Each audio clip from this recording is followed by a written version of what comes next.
Really played well for that. Yes, yes. Okay, I have 9 o'clock. And welcome to the special meeting of the Pine County Board.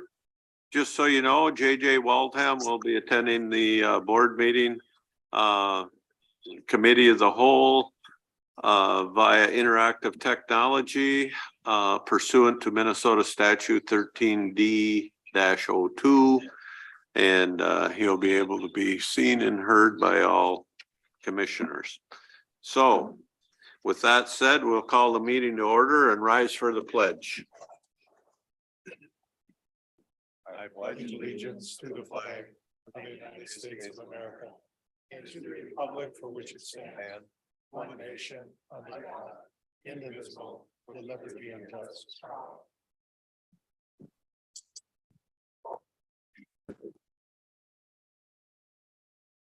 First up, we have I-35 Hinckley Traffic and Tribal Economy Business Park Possibility Study with Leslie and John and Beth. Beth is online. Morning, Beth. Good morning. Good morning, everybody. Thank you for allowing me to participate today. Yes, thank you for participating. So Leslie, you're gonna lead us off? Yeah. All right, Good thank you. morning, I'm Leslie Sauter, your Economic Development Coordinator, and we've invited John Shardlow with Stantec here today to give you a presentation of the results of the feasibility and economic impact study that they were hired to do in cooperation with Mille Lacs Corporate Ventures as well as Pine County for the Hinckley area. They identified some land that could potentially be a business park and wanted to further understand how that land could be accessed easier, what it might mean to the Hinckley area. And that is why John and his experts came in and did a very thorough study over the last year. I was just looking, we engaged with them back in February, March of 2022, and they wrapped it up at the end of 2022. They were effective and efficient. And I'll turn it over to John now to give you guys a presentation. John, before you start, I do want to recognize we do have Hinckley officials here, the mayor and the planner. So we've got those two people in our presence. So thank you for both for coming. Excellent. Well, good morning, members, board members and other guests. I was going to be participating remotely, but I think we're at an important enough juncture at this study that it would be good to be here in person and have a discussion with you. What I want to do is just give you kind of a quick summary of the report. Some of this information, some of you at least have heard before. It's a presentation that Beth and I gave to the Mille Lacs Corporate Ventures Board recently. When we did it previously, there were more people with me. So I've been introduced. That's the sum total of the introductions. I want to just kind of review what the scope was, what the request was from the RFP that we responded to. A big part of that was traffic analysis. Obviously, part of the motivation for this is improving access to the area to create development opportunities. And so documenting what the current traffic conditions are and making projections for the future is an important part of that study. We did a high-level market assessment. We did an investigation of kind of comparably situated business parks throughout the state. Conducted some interviews with people who are who understand those parks and have experience with them. We made some projections about economic development to kind of talk about what could happen if you're successful in realizing the development opportunities here. We looked at infrastructure. There's not a great deal of information available to that, and there will need to be additional investigations of what I'll call the downstream capacity of the system in Hinckley, assuming that Hinckley infrastructure serves the property. That's a topic we could talk about. We did a high-level business park concept plan. The site has some constraints, which you can see, and the one that we came up with will obviously need to be refined, but it's a good basic layout that has the flexibility to create different lot sizes depending upon what people's interests are. We know from conversations with the Minnesota Department of Transportation that assuming this goes forward to actually seek a permit to change the access on 35, that they're going to want to do a much more involved, the federal government will require a much more involved study, and that they're going to want to follow what's called the NEPA, or National Environmental Protection Act procedure. So the work that we did on the environmental scan was just to sort of identify some of the key information, but it will need to be reviewed in much more detail. So I'll go through that quickly. We identified some transportation alternatives and high-level costs for what the relative cost would be for each of those. We've had the opportunity to meet on a couple of occasions with Minnesota Department of Transportation and a number of other conversations. So I think an important part of where we should focus our discussion is sort of what happens next and where things stand with those conversations. So again, my objective is going to be to go through the presentation pretty quickly. And please hold your questions and we'll get to them at the end.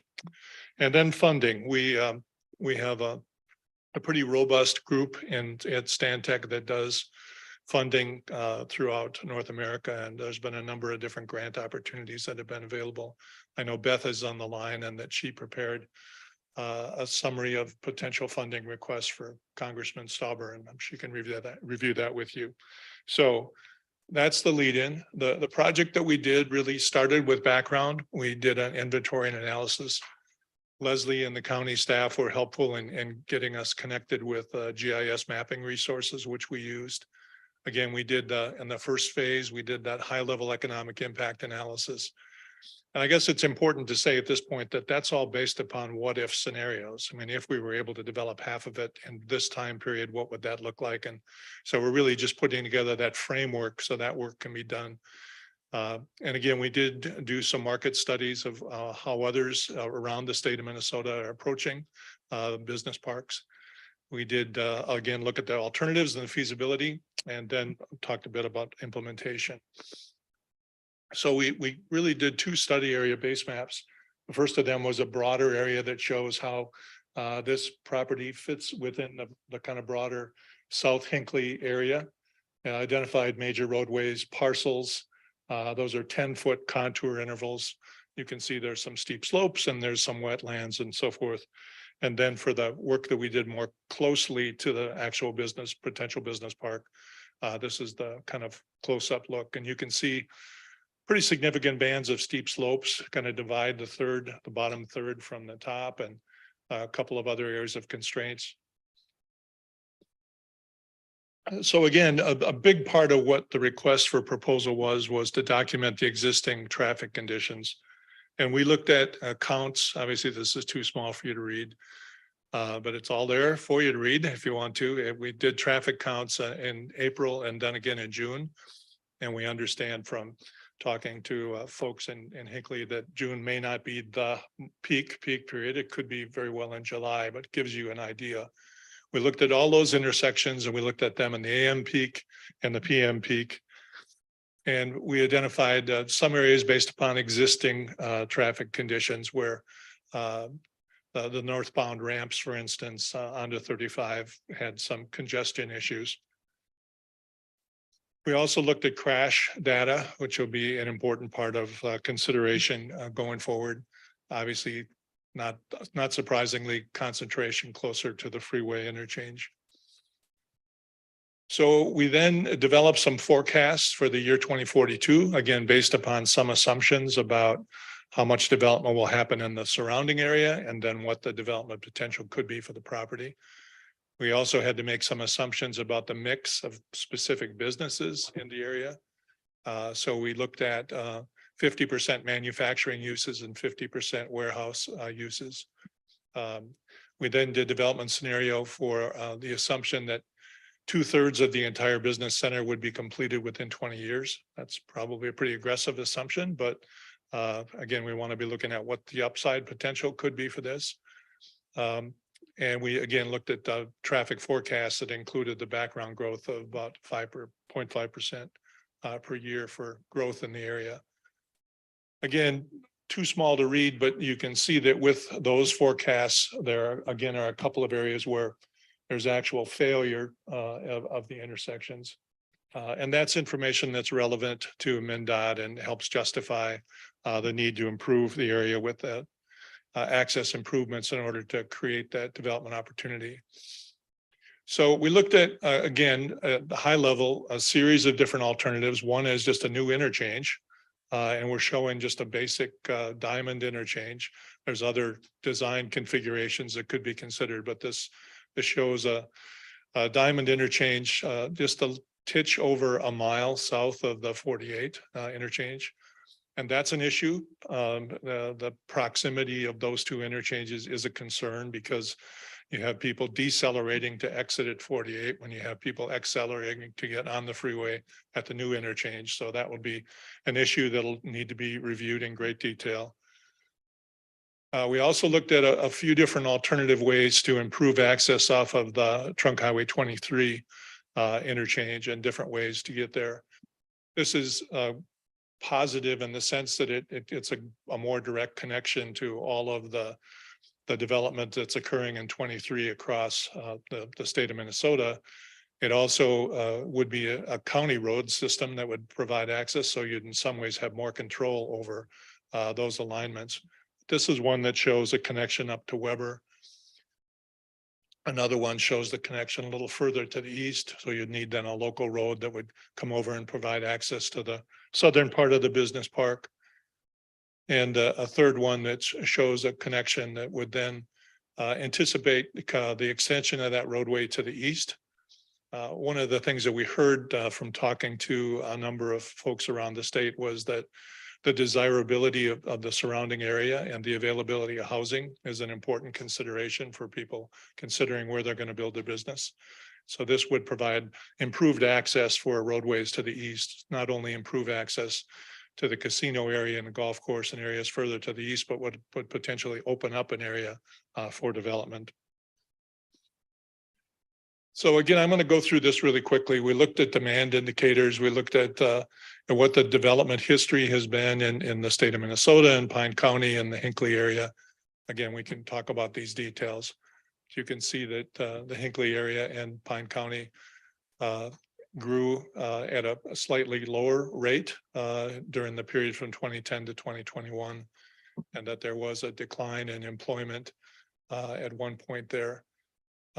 Importantly, we would look at some of the information about people who live in the community and work elsewhere, and people who work elsewhere and live in the community. And these are numbers that are relevant to site selectors.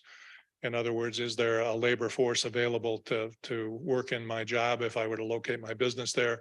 Are there people who have the skill set to do the jobs that we are thinking about who might consider an opportunity to work closer to home, et cetera? So we looked at that information both for the Hinckley area and for the broader area.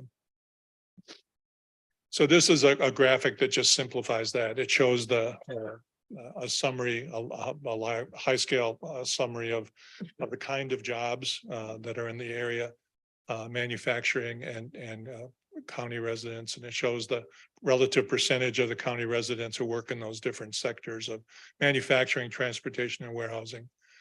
So again, the point there is that there does appear to be an opportunity for people who have the skill set, but don't have that opportunity currently in the study area. We did an analysis. We identified every comparable business park within a 47-mile radius and looked at what their respective development experience has been during that time period.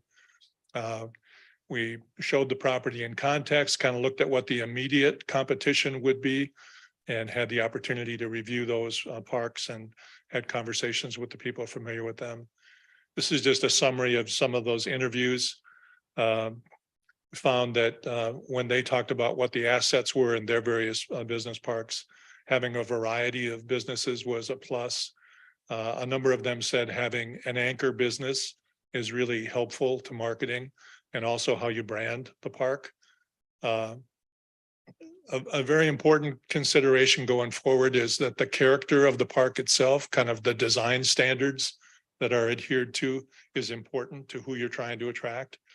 You know, and on one hand, you may have folks who want to start up a business, and that business, at least initially, requires a lot of outdoor storage of equipment or product.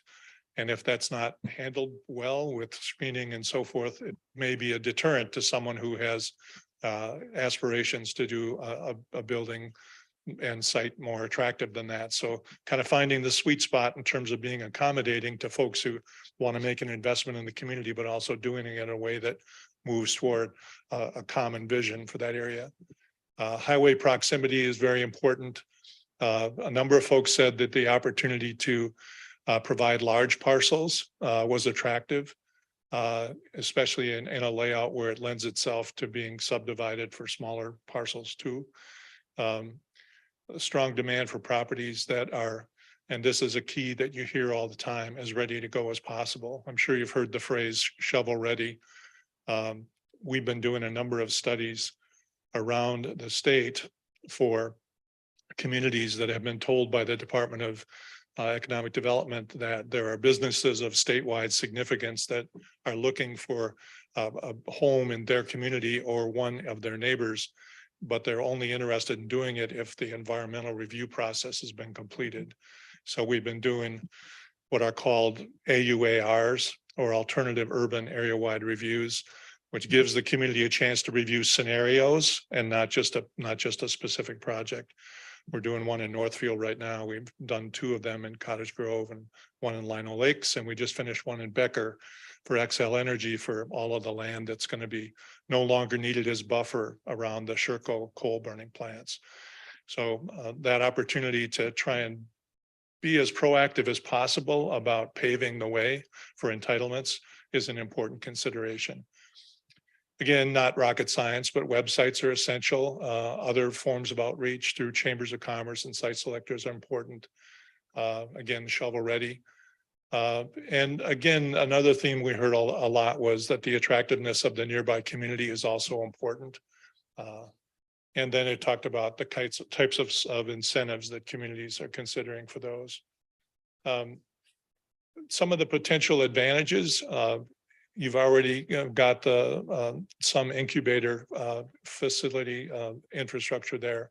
That could be a strength to be built upon. The whole idea of providing an opportunity for entrepreneurs to be able to get started in a business, and maybe even having a building that they could start out with, and then potentially build another building as their business grew. Again, that whole idea of site readiness, doing as much as you can to be prepared to accommodate the development. And then the question was, given the fact that there's already conference facilities and meeting facilities at the casino, how could that be leveraged as an asset? Again, I'm going to skip over this, but it does talk about economic impact analysis, and it talks about what the direct impact of the various types of development is, and then what the indirect impact is, and how each of them might induce other development, and then some estimates as to total potential impact. These are obviously very large numbers, but again, they're based upon the assumption that over half of the park could be developed in the next 20 years, and with the mix that's being talked about. So again, I would just suggest that this identifies what the upside is and what the motivation could be for doing the hard work that's going to be taken to get this done. Again, we did a kind of a cursory look at infrastructure. There isn't a lot in the area. On the right-hand side of the screen there's a little detail with a red dot that shows where a lift station is right now. That's the only sanitary sewer service in the area. It does have some capacity to take some development flow from this site. Again, we don't know what the downstream capacity is or what improvements might be needed in order to take more. One of the things that we suggested you might consider is obviously working with the city of Hinckley to explore economic feasibility and kind of the cost implications of extending the utilities. Potentially, this could be done with well and septic initially, and just plumbed in such a way that it could be connected readily in the future. So when the tax base is there to support it, it would be workable. So those are some of the issues that need to be thought about. Again, we looked at a number of different examples, a number of different prototypes. The one that we thought was a really good model was the one that's in North Mankato. And this shows you the mix of lot sizes that were shown there. And so that's what we replicated in terms of the the range of lot sizes for the, again, real simple generalized sketch that we developed here. So on the south side there, there could be a number of different ways to get to there. This assumes that all of those lots would have direct access onto a new road, that we wouldn't just be putting curb cuts onto existing streets, that they'd be served with an interior roadway system. It's a simple layout with a roadway through, and it does lend itself to a variety of different lot sizes. Some of those are there like 7 to 10 acres, but they could certainly be readily subdivided.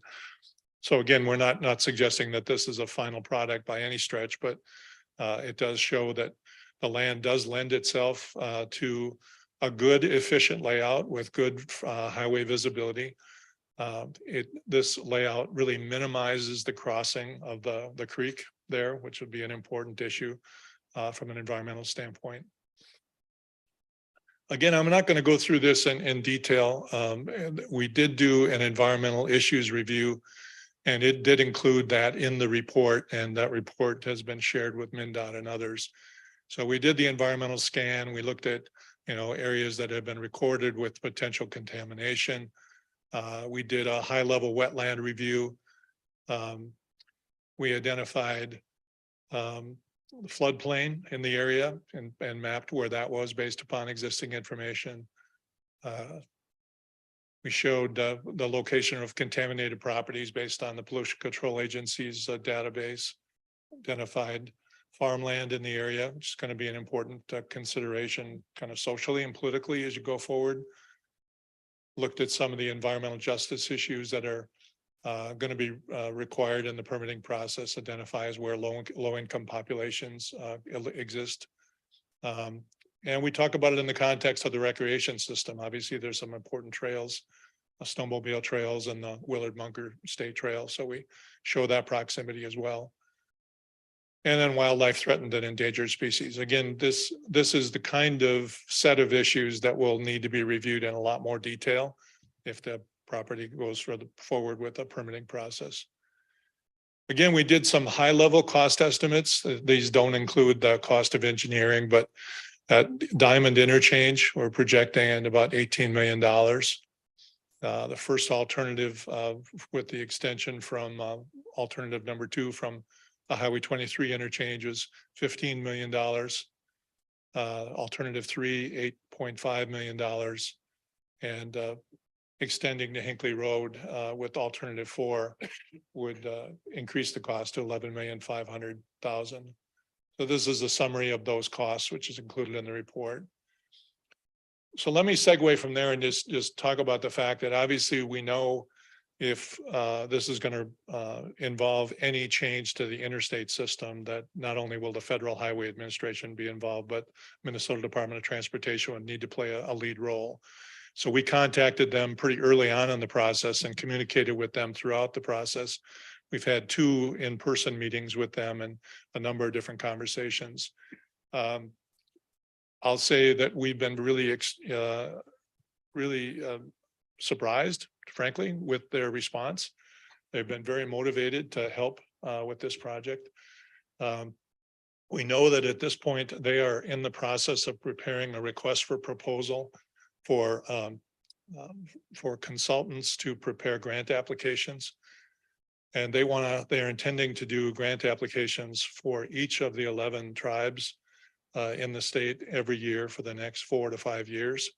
So there's a real motivation on the part of the state and a part of MnDOT to look for projects like this. So that's a very positive thing. I know Beth is on the phone and she can talk about the work she's been doing with Congressman Stauber and others. So we did talk with MnDOT about is a new interchange even in the cards, given the fact that it doesn't meet the standards for spacing. And they said that, obviously that would be a consideration, but it's been done before. It was done in Rochester not too long ago. So it'll be looked at among the various alternatives.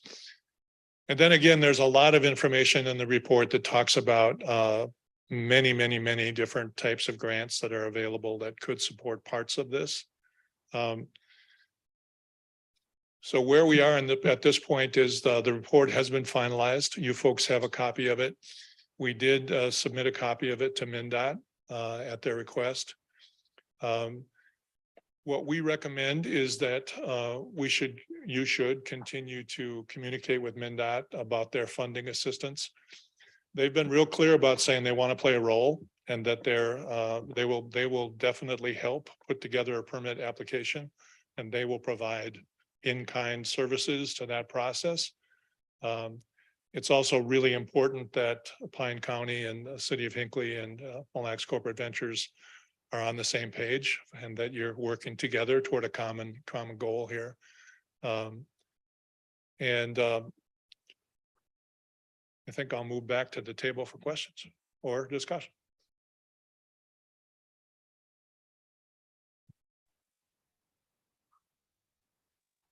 Questions? Yeah, Mr. Chair, I have a question. This is Commissioner Walden, District 4. I represent the northern part. You mentioned 50% would be manufacturing, 50% warehousing. That's the only two options for that property? No, that was just for the purpose of doing the analysis. It was just a framework, just a placeholder. I gotcha. And then like in the covenants or anything, that development, is there any talk of no compete clauses or anything on that property that you know of that you can share? We haven't gotten to that point in the discussion. That would be kind of something that would be talked about with what I'll call an end user, somebody who's actually going to make an investment there. Yeah, the reason I asked, like for anything that would compete with the developers' other interests, you know, not just to mention gambling, but also fuel and food and everything else. So there's, you don't know of any as of now then, right? No, I mean, there's a lot of issues that are going to need to be addressed. There potentially annexation, comprehensive plan amendments at the county level and the city level would be relevant. Who's going to be the zoning authority? So you would start with, you know, how are you zoning the property? What uses are allowed? What uses are conditional? What are the standards included in zoning? If you were to take it another step further and actually talk about who's going to own and manage the business park and whether or not there's a need for covenants and deed restrictions, that'd be kind of at that point in the process. Okay, would the county have an opportunity to see any restrictive covenants or anything on a property before our county made any commitment to dollars invested? Well, I think At what point would that be shared? everything's on the table right now. From my perspective, I think you should share openly and you know, what the possibilities are, what the concerns would be, you know, what everybody's role and responsibility is. I think this is when those things are valuable. All right, thank you. Other comments, questions? Hinckley? Yeah, it's fine. And sorry, Terry, I didn't want to rob your thunder or anything. I realize that's right in your district, so I apologize if I. You're fine. It's fine. But Okay, thank you. the city of Hinckley, do you have any thoughts or concerns, comments? We've talked extensively about the infrastructure issues and where the funding could end up going with that, because obviously with something of this magnitude, we aren't going to have the capacity in our water and sewer systems. So that would all have to be updated. And then of course, this area would need to be annexed from Berry Township into the city if we stay with our current standards of needing to be in the city for our water and sewer that we're preventing. So yeah, Mark, are we in the middle of the study for capacity? I know Kyle has asked our engineer to look at some of that from a high level. I haven't heard any results of that analysis that they were going to do, but I believe they were taking a high level look at that. We wanted to start researching that now to see where we're at. We would definitely look at our capacity to provide services to this area. Obviously, that's relevant to a comprehensive plan amendment as well. Right. You're gonna need that information to decide if you're going to change your corporate limits and obviously want to work with the township in that process as well. Mr. Chair? Yeah. I wonder if Beth would be able to maybe give a little insight into Corporate Ventures perspective on the project, how it would unfold, what the county and the city might be asked to step in at, or what points, just to kind of frame it up, because we're here because Corporate Ventures owns this property and is interested in making some investments. And to me, it's an opportunity, right? But there's a whole lot of questions, and this is new, I think, to probably everyone at the table. Well, John, you've probably done these similar things, but for Pine County, this is new, and for the city of Hinckley, this would be a development probably on rival with the largest single site ever. Absolutely. So Beth, I don't know, are you able to maybe give some context on your vision? Well, I can certainly try. Thank you, Chair Holland and Commissioners and Mayor Zeman. This is new for us too. So this is kind of our biggest development in quite some time, and our first transportation really dip into that. When we started this partnership with Pine County, it was, to discover what the possibilities were. And wanting to know, does it make economic sense for the region? And I think we learned a lot through the study process, but for us, there's still a lot of unanswered questions as well. We've sort of started our commitment to that section of Pine County starting with the medical office building, and then we had Lady Luck Estates, and now we have the tribal business incubators hopefully rolling there in the next 18 months, Sugar Maple Crossing coming on board. And so we really have a commitment to develop and expand that section of the land that we own over in Pine County. We have not, to Commissioner Waldham's questions, have not really even thought about what it would look like for that business park yet. We just really wanted to do a study to find out what was possible and what the economics were tied to it. Thanks, Beth. I think we all know we're treading on some pretty new ground here, but John, in the traffic studies numbers, they're just numbers to me. And so can you give me some perspective? Is that Highway 48 interchange, do those numbers say that thing is maxed out? In your opinion? That's a really good question. And I mean, do those numbers jump out and say that this is a priority transportation project for the state of Minnesota? I'd say no. I mean, there's a congestion issue. There's some PM peak area issues, but it's not something that's going to compete on a direct, traffic safety or capacity issue with, I mean, there's situations throughout the state that are comparable or worse. Yeah. Okay. Is there a tremendous upswell of market opportunity that isn't being satisfied? No.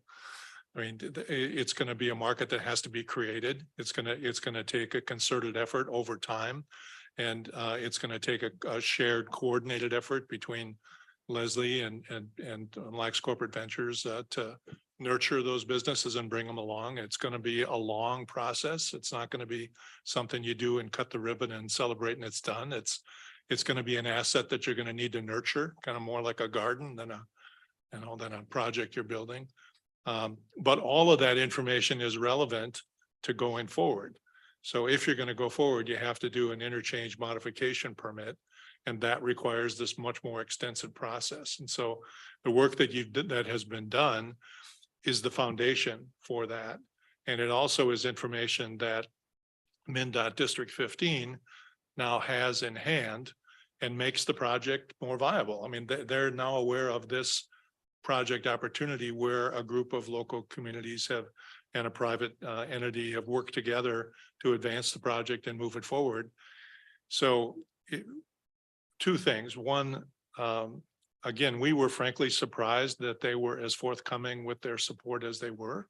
And I've had a lot to do with MinDOT through the years, and it depends on which district you're in and, Yeah. you know, which district engineer you're working with. But I think Dwayne Hill is as good as any there is, and he was very forthright in saying, you know, they want to help. And the fact that they've got this initiative coming forward where they're going to be doing grant applications for every tribal community in the state over the next 4 years. So it's not just a one and done. It's a significant commitment. So I think given that and the fact that you're kind of ahead of the queue is an asset that should be maximized as well. What I was trying to, as I was trying to figure these things out at home, I was trying to figure out, does your study point to one of those alternatives as being clearly the path we should all, the city, the tribe, the county, we should all get behind and say, okay, now this study's done, let's jump on board with this alternative 3 or B or C or whatever. I'm not smart enough to figure it out, I guess. Well, let me pretend I am. Okay, I would say if you could have direct access off of a new freeway interchange immediately adjacent to the property, that would be a home run. So I think you pursue that. You see if you can get that done with intersection modifications to design or whatever. If not, I think alternative 4, which avoids wetlands, but also extends to the east. I think the opportunity, when Hinckley assuming Hinckley embraces this idea, I think you're going to need to be opening up for some new residential areas. The opportunity to create some new housing opportunities in close proximity is desirable from the standpoint of how it supports the business park, but it also creates tax base and creates amenity that makes the community more desirable. So I think the alternative 4, which is basically just the modification that assumes the extension further to the east, provides another high capacity roadway that's paralleling 48. So it's got the benefit of taking some of the pressure off of 48. If somebody literally has a place in Wisconsin and they're trying to, you know, they have no interest in doing business at that intersection, they're really just trying to get to the east, this would be an opportunity for them to bypass that. Or if they're just going to the casino, same thing. So I've talked to some of the people that live on that possible extension to the Hinckley Road, and they are not happy. They're thrilled with it. They're thrilled with the idea. Well, you know, and the thing is these are farmers that have been family farms for generations and generations. And their houses aren't that far off the road, you know, so it's not like, I mean, you'd be taking basically their whole yard. And I think even just giving up the fields is, it's gonna be a struggle to go that way. Yeah, I don't know. A couple of the alternatives are basically just upgrading the existing county road system, so that Right. wouldn't be taking as much. Yeah, that would be the possible extension. I don't see the possible extension being a possibility at this point in time. I can't see any of these farmers that have been farming for their generations wanting to sell any of their land for residential. They like it. Horseback riding and their cows. Certainly respect that. I'll also say that I've been doing this for 46 years. I've been to something like 7,000 public hearings. And I've heard that comment many times. And subsequently, those people are in and wanting to sell the farm because they get to that point in their life. But I'm just saying. Yeah, well, I'm looking at one of the big ones here and he's already transferred it to his kids and his kids are starting to take over. And Okay. so, I mean, it's, yeah. And living on one of those farms, it makes you see it through a different eyes. Sure, I agree. Mr. Chair. Yeah. So John, early on, you had mentioned Highway 23, and I assume you're familiar with the Highway 23 corridor coalition that Pine County is a member of. In the absence of this project, when the coalition gets to the segment, you know, coming from Mora to the interstate, would you foresee that there would be changes needed to that interchange regardless of what happens here? I mean, I'm just asking you to look into your crystal ball, but I mean, what are the detriments of that existing 23 interchange? It's got some design challenges that would probably need to be addressed in the future. You know, in one of the areas where I've done extensive work in my career is the St. Cloud area and kind of central Minnesota and that segment of 23. So I'm very familiar with it, and this is kind of the eastern end of it. So a lot of the attention, and at least initially, has been further to the west. But yeah, I think, but it's also an interactive thing. I mean, there would be more interest and more incentive to deal with it if there was some burgeoning opportunity here. Is that the main trucking route to, one of the main Yep. links to? Yep. So what would happen if we create a point here? And, you know, does that help them connect the dots? Sure it does. Yeah. Absolutely. I gotta grab a Kleenex, I'm sorry.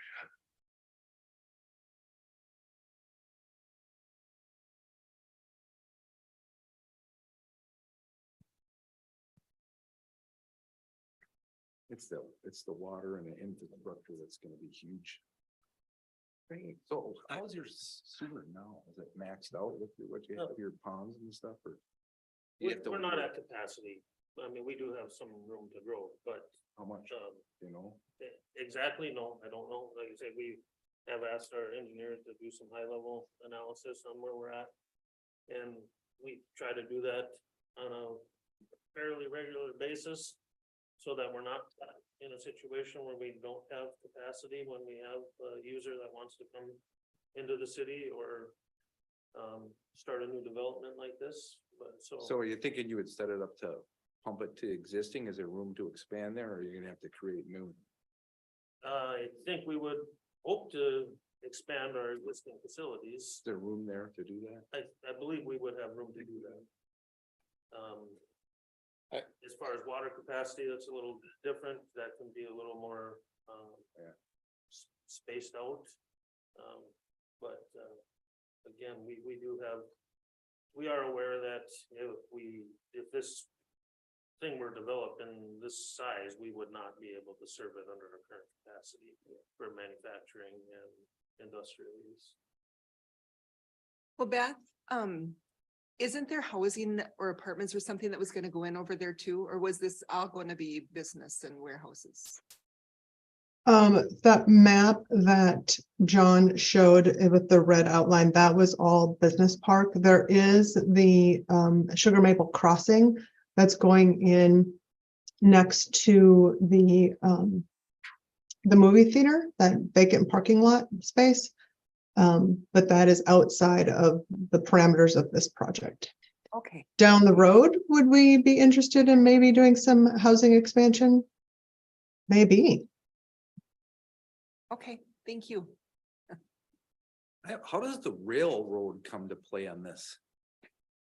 They go under, Huh? they go under, so they wouldn't. So we have to go over, right? If you do new, if you're doing Oh, that's right, to extensions. the road, if yeah. you get it, so you're gonna have to cross that track. Those are built into the cost assumptions, but there'd be grade separation.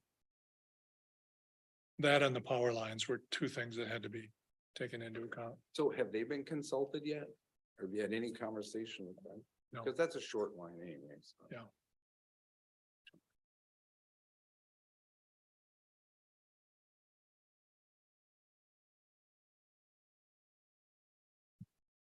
Well, it's quite a report. Yeah.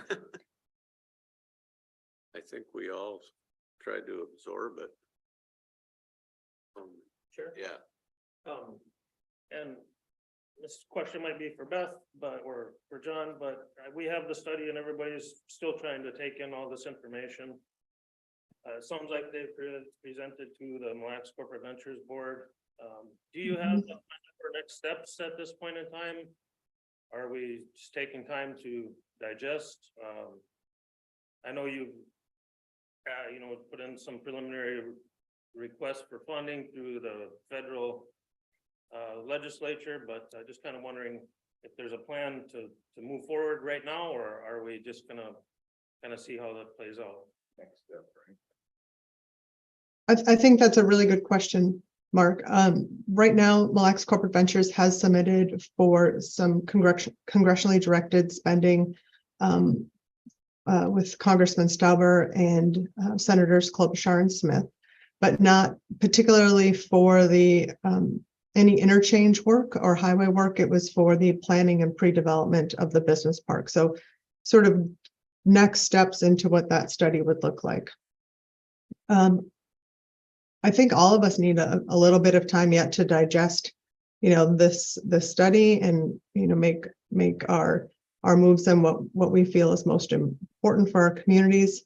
I think a great next step is getting this project on a tip.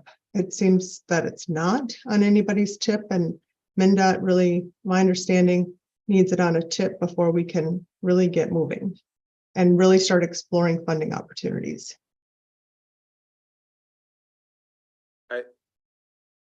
Correct me if I'm wrong, but I think, does that have to come from the county to MnDOT?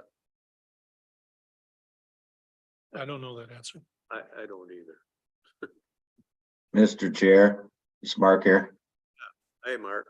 Hey, I think Mille Lacs Band can sponsor federal transportation projects.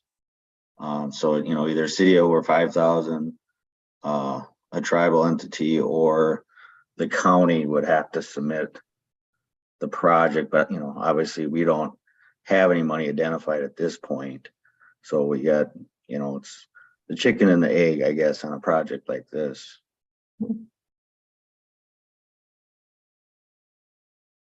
Thanks, Mark. I'm always confused how we move that forward. I think I don't believe Corporate Ventures or the Mille Lacs Band has a transportation department.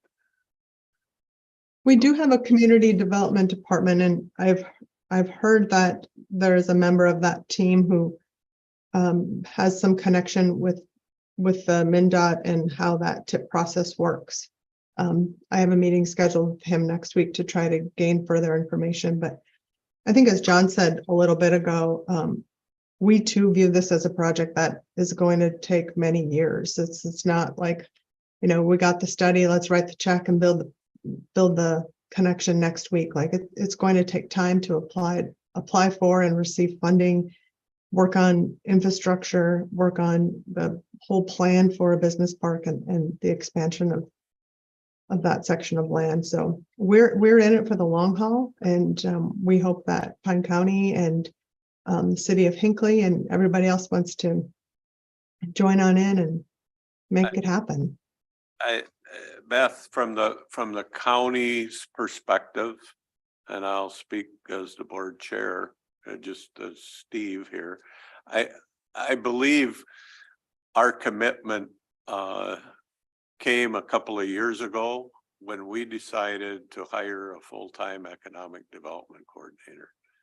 And so part of our commitment is we've got this young lady sitting right here who we have directed to do what she can to help economic development growth in Pine County.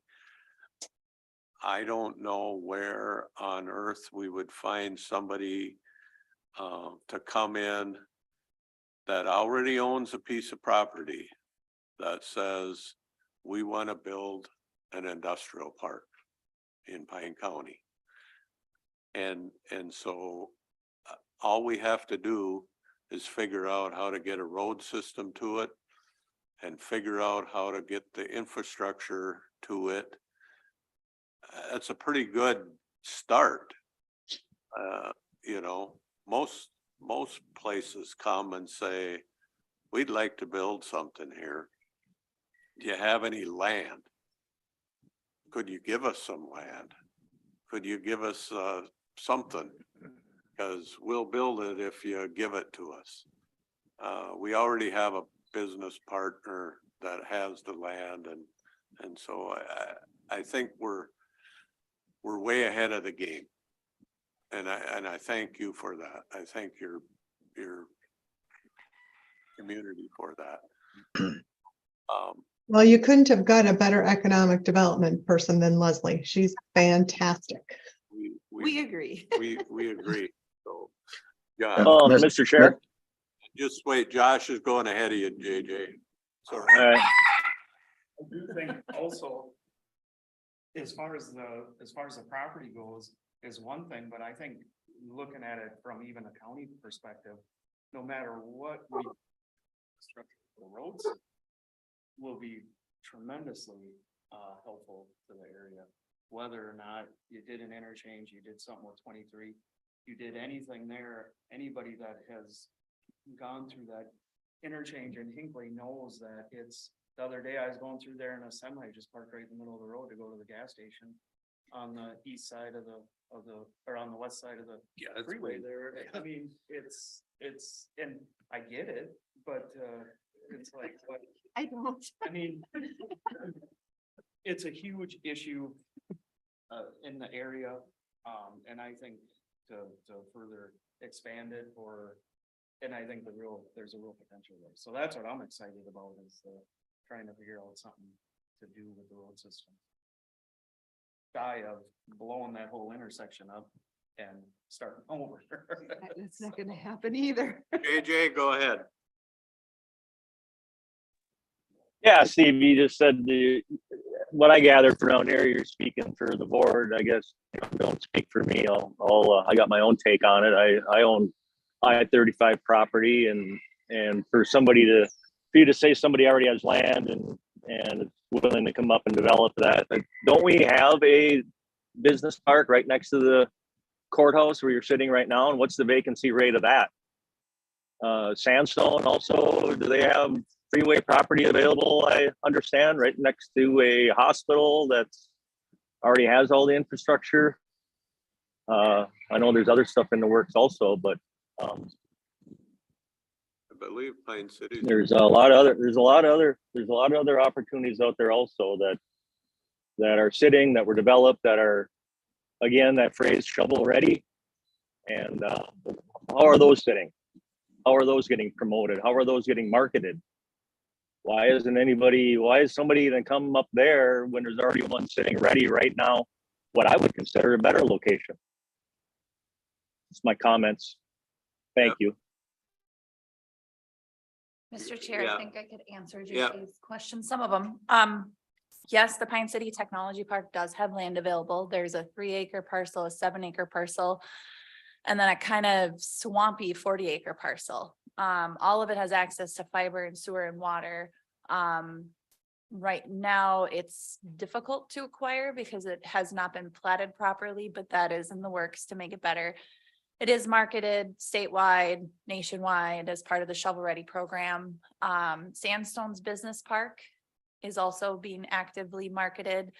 Anecdotally, I can say that when those parcels are offered, many businesses feel it is just a smidge too far north for their liking. So that's about the only negative about Sandstone's Business Park is it's just about 15 minutes further than they want to go. So I think Hinckley is a prime location to have some land available. And Mark, correct me if I'm wrong, but I don't know if you guys have a shovel ready site. And I think the one that you do have left in the park is currently privately owned and. Yes, we have limited industrial space available. The lot you mentioned is privately owned. We've tried to help market that property with very limited success in that area. So we don't have what would be considered shovel ready manufacturing or industrial sites available at this time. And we are competing with our neighbors to the north and south. And I know, maybe Mark, you could back me up on this if you want or not. We compete with North Branch and Cambridge, which have higher populations than we do. So we're more of selling our lifestyle when it comes to having land available. But yeah, I hope I answered most of your questions, but that is where this project kind of piqued my interest, was that You know, it could provide that niche that some of these businesses are looking for outside of the metro. Well, area. I'm sorry, if you're referring to my question, you missed the one of the land right next to the courthouse there, because there is still land available there. And thank you for bringing up North Branch. That's sitting right on I-35. And if Sandstone is 15 minutes too far north, I guess if I were to be getting in business, I would be aggressively looking at North Branch then, which also has the rail line right there. And the signs are there. It's next to Viking Coca-Cola. It's next to St. Croix Stoneworks. And they're having a tough time moving that land. Yep. Are you referring to the city's shovel-ready land right here, or are you referring to the privately owned next to the courthouse, just south of the courthouse? Yeah, right next to the courthouse. So land's land to me. It's for sale and has a sign. I guess I don't care who I'm buying it from. Yeah, I know that I've tried to connect prospective businesses with that broker several times. I think it's the wetland that exists on the property that deters people from it. I think there's a big pond in the middle of it. And then the price. The price is often what has people not picking up the property here. In particular, the one on the corner that we were trying to actively get a hotel developer for. The price was just too high.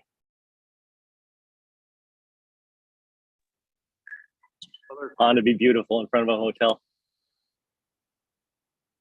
Other questions? I have a Yeah, comment. Terry. So I was at the jobs and training. Yep. On Friday, and they were talking, and the biggest growing counties right now is Chisago and Isani are two of them. And so just being on the edge of that, we know that it's coming. Right. You know, and so if it's coming, we want to do this so that we do it properly and it's done the right way. And I really appreciate, Corporate Ventures has put a lot of work into this and a lot of thought process and, you know, hiring somebody to come in and take a look at it to find out if this is really something that is sustainable. I just really appreciate you guys, Beth, you and Dustin and all the work that you've done on this. And, it is, like you said, it's years out in the future. It's not going to happen tomorrow, but it's such a good start to see where we can go, and to be at the table with the city of Hinckley is great, you know, because then we can get all of our pins in a bucket and we can find out where we're at and how we can help each other to make it a better area, not just for Hinckley but for the residents of Pine County.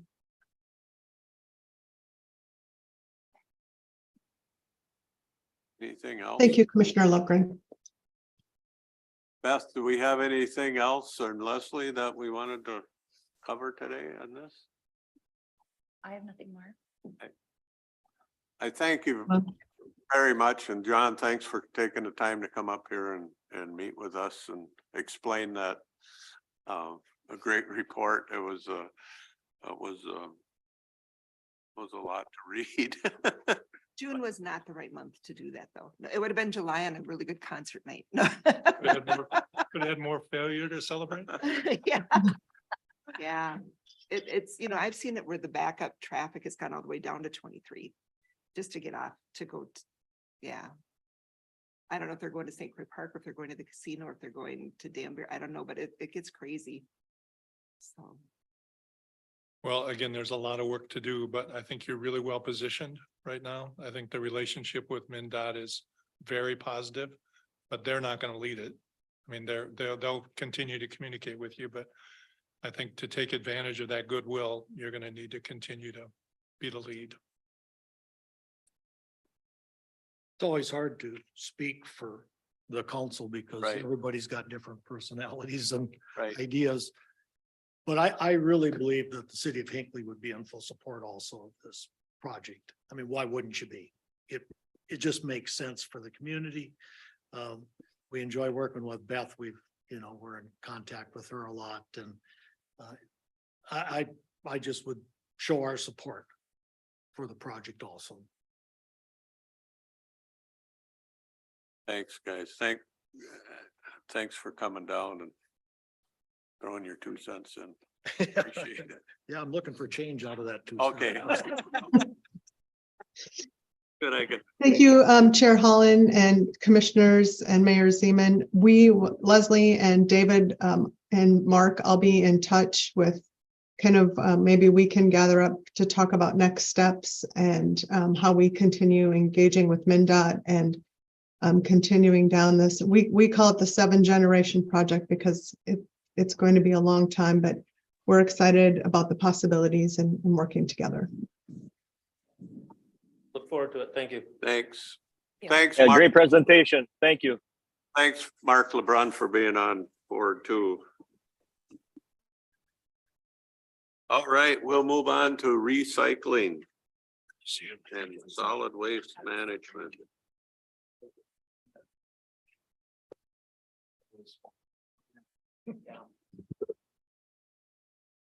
You guys wanna come closer on this one? Yes. Yeah. All right. Well, you yell at me if you got something to say.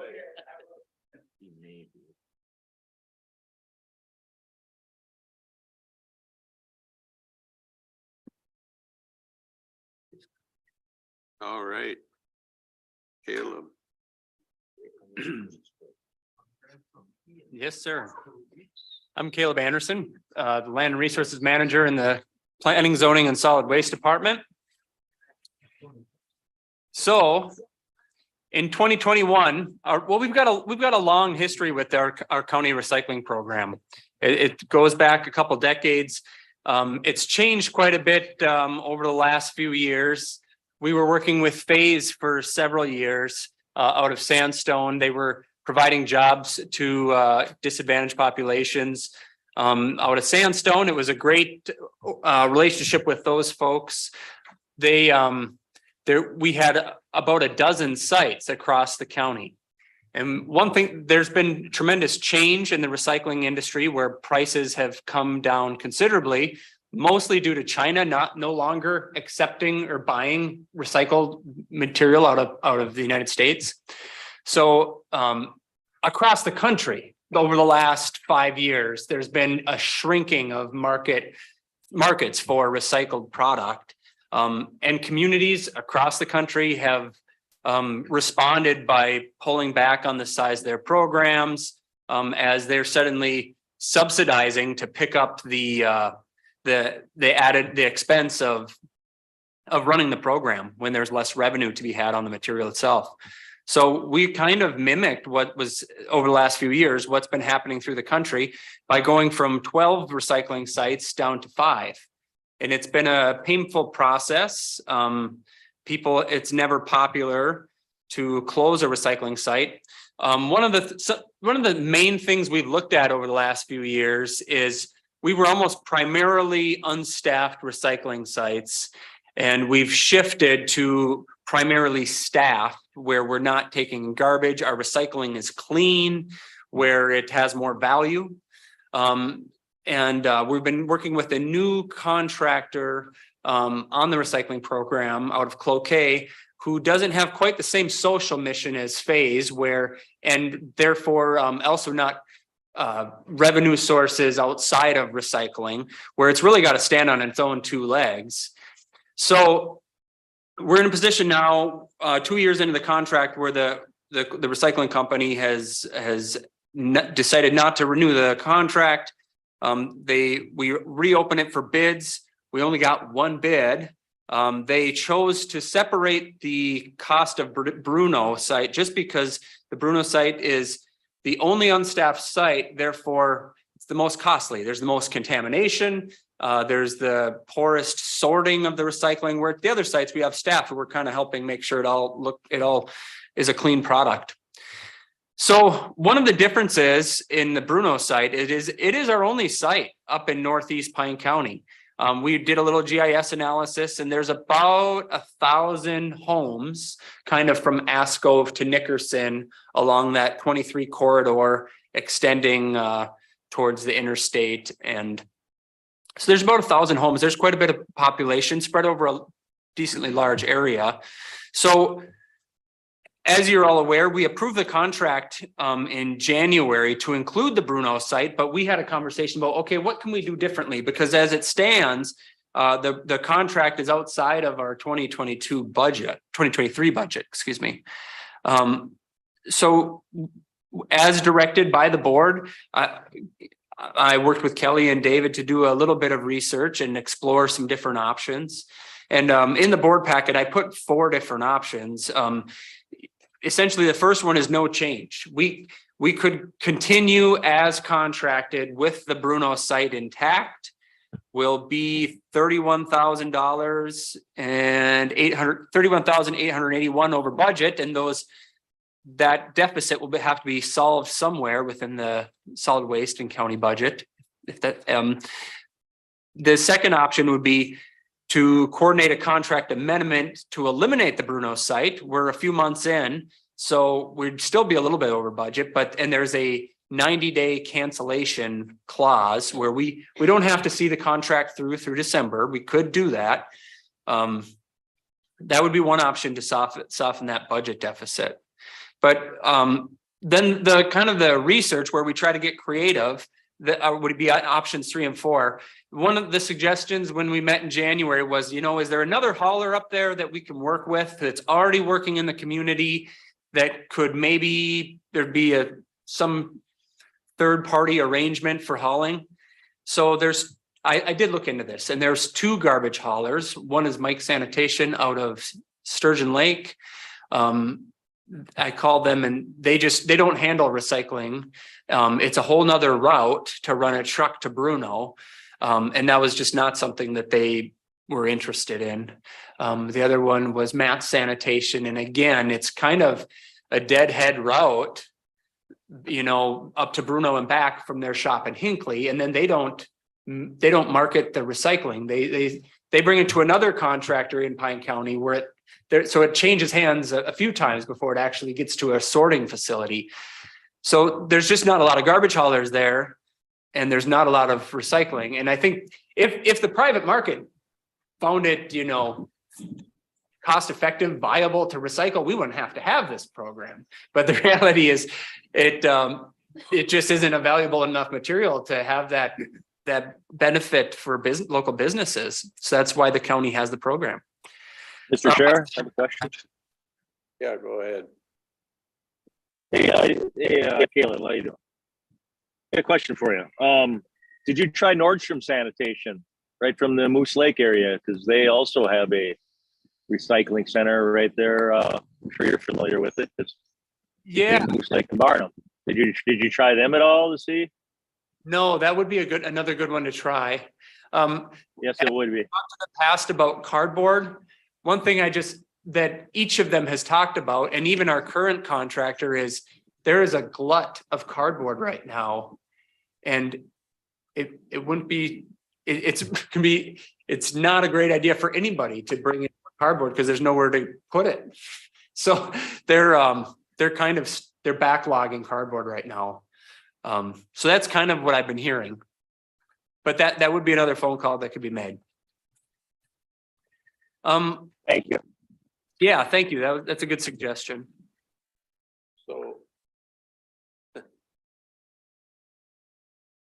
So, yeah, let's just pretend something here. Pretend we just said, well, let's just offer a garbage place. How much would it cost to haul the garbage out of there? Good question. So we'd have a kind of a designated area for the public to bring their garbage in at the same site? Is that what you're saying? Is there a garbage service in Bruno? Yeah.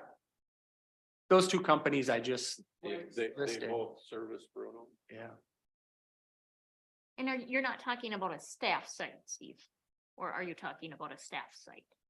No, just put a big roll off or something there and have them come haul it away, because the problem with the recycling, from what I understand, is it's contaminated. So either they have to sort it and get, it's costing them a lot of money, or it has to go as garbage anyway. Right. But then I suppose if you put a garbage container there, then the garbage haulers would lose all their customers and everybody just throw it in there for nothing. Right. And it still takes babysitting to make sure the recycling goes in the right spot.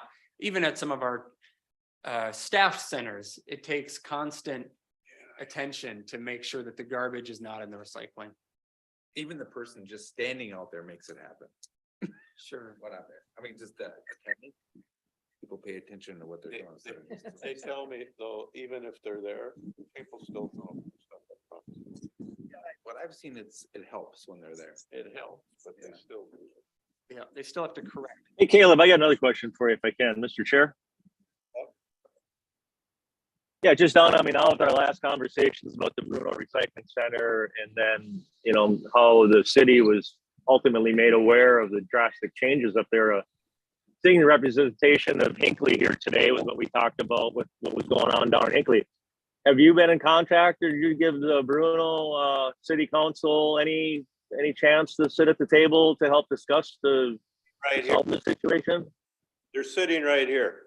I guess I can't see which one. That's great. And thank you. Because the last time we talked about this, I know, you know, I just felt that they weren't represented adequately. So that's great that they're there.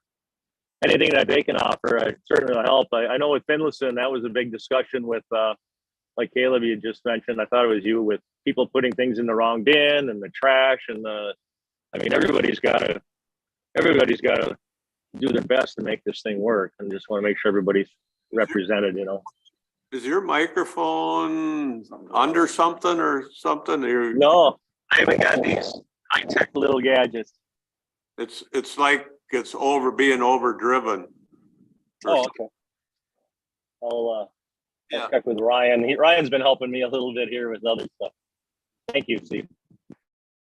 Yeah, go ahead. Mr. Chair, so how much does it cost us to run the year out? You know, do you have that number? I don't have that on my. The whole program, Yeah, if we ran this year out. it's $120,000 per year With Bruno? with Bruno. And that's what we're spending? That's what we were contracted to spend this year. Yeah, okay. And we stay on board until when? Well, it's a 5-year contract. Oh, but we can end it whenever. So, but a 90-day notice. Yeah. So. How many people do you think use that site? I mean, just guess. It would said there's 1,000 people that it services and I would. Well, Asco isn't driving north. They're probably going to Sandstone. The biggest issue. Hey Doug, do you want to come up to the table so you're talking in a microphone and then DJ will hear you? Yeah. Thank you. To the corner. Right here. Corner. What I'm trying to figure out, I- Doug, is there a way we can phase it out and help people adjust? Cause I'll just think what I'm thinking, or say what I'm thinking. It might not be right, but the people in the area have to go shop somewhere for groceries, right? So could we figure out a way that we could keep this in place until people figure out how when they can store enough, so when they go to Sandstone for groceries or Moose Lake, that they can drop it then? I mean, is that something that could happen? Cause it's costing the taxpayers a lot of money. I get that. And looking at the figures, I understand that it's really cost prohibitive. I mean, I really like having the facility there. And the biggest reason is because, and I think I said at the last meeting I was at, on the weekends, you know, your other facilities are open really limited hours. And it really kind of forces people to, you know, plan their day around it, where they could just show up on Sunday and drop their garbage and stuff. And there's people coming in there all the time on Sunday doing that. I get that. So I'm trying to figure out, how could we, yeah, I don't know how can we shift and make it easy for you people and the taxpayer? That's what I'm trying to figure out. And I think we all are. You know, can I go on that? I think of an 84-year-old lady that lives way out past Cloverdale. And that's what she has to do, you know, because Hinckley doesn't have one anymore either. So for her, she goes grocery shopping in Sandstone, takes all of her recycling to the recycling shed up there. You know, and she's 84 and I watch her do it and I think, wow, you know, I mean, that says something to me. So it's doable to do it that way. So here's what I'm getting at. So if we say we're gonna end this contract, we gotta give them 90 days anyway. So you got, is 3 months enough to shift? I mean, how do we get that message out to your people that it's gonna be closing, or do they need us to go longer? I don't know. And how much can? Yeah, I think you're probably gonna end up with 50% of them that are gonna shift and then 50% of them that are just going to put it in the garbage. They're not gonna recycle anymore. Yeah. I know Jerry Kruger's with me, he's from the township, and he picks up for Evelyn Borchard, who is 92 or something, and she can't do it herself. And he takes her recycling up to Bruno. Well, that's not gonna happen anymore. She's just gonna throw it in the garbage, and that's what's gonna happen. The other fear that I have is it's gonna go on the ditches. They're gonna just start throwing it out. We've had that issue before up in Bruno. They're so far out, and, you know, I mean, I picked up garbage off my property, my hunting property, and I think you're just gonna see more of that. Here, But, excuse me, I understand, and I think maybe if you wanted to give it 6 months and notified people, and I mean, if you're gonna do it, then you better give them at least 6 months or something, or I guess. here's what I'm wondering, Ken. We used to pay more than this to phase. And then it went down. And then it crept back up. But it's still less than we used to pay. Correct? So. Maybe we run this year out for sure. And. You know, so, The taxpayers are spending a lot of money, you know. but here's the deal, Then we have to give an ending, We- what's gonna happen. but Matt, we're collecting roughly $10,000 from those 1,000 homeowners. I know. You know, and so if we look at our, you know, we're collecting money. We'll have to stop that. In those places probably, right? I don't think so. I say, we used to spend 140 some thousand. 178. 178,000. We got it, a contract and we eliminated a bunch of sites. And now it went up. And we're picking on Bruno as. I understand, one of the I don't wanna reasons. pick on Bruno, but what No, we do. but we are. And I'm saying if we look at the overall cost of the thing, we're still $40,000 less than we used to be 3 years ago. Mr. Chair? Yeah. Can I ask a question of Caleb? So of the cost to service the Bruno site, it has the highest level of contaminated recycling, right? Is that the driving factor to the cost, or is it just having to get to Bruno to service the site? No, we have to, it's just the contamination is the biggest problem, cause they go through there anyway, right? Yeah, it's the amount of time to go through those sheds, because at the other sites, there's more space and they're using dumpsters. So it's a garbage truck that comes through. It's much more labor intensive. They do have a route that this truck is running on. So I'm just wondering if there is any way to improve the site in a way that would reduce the cost.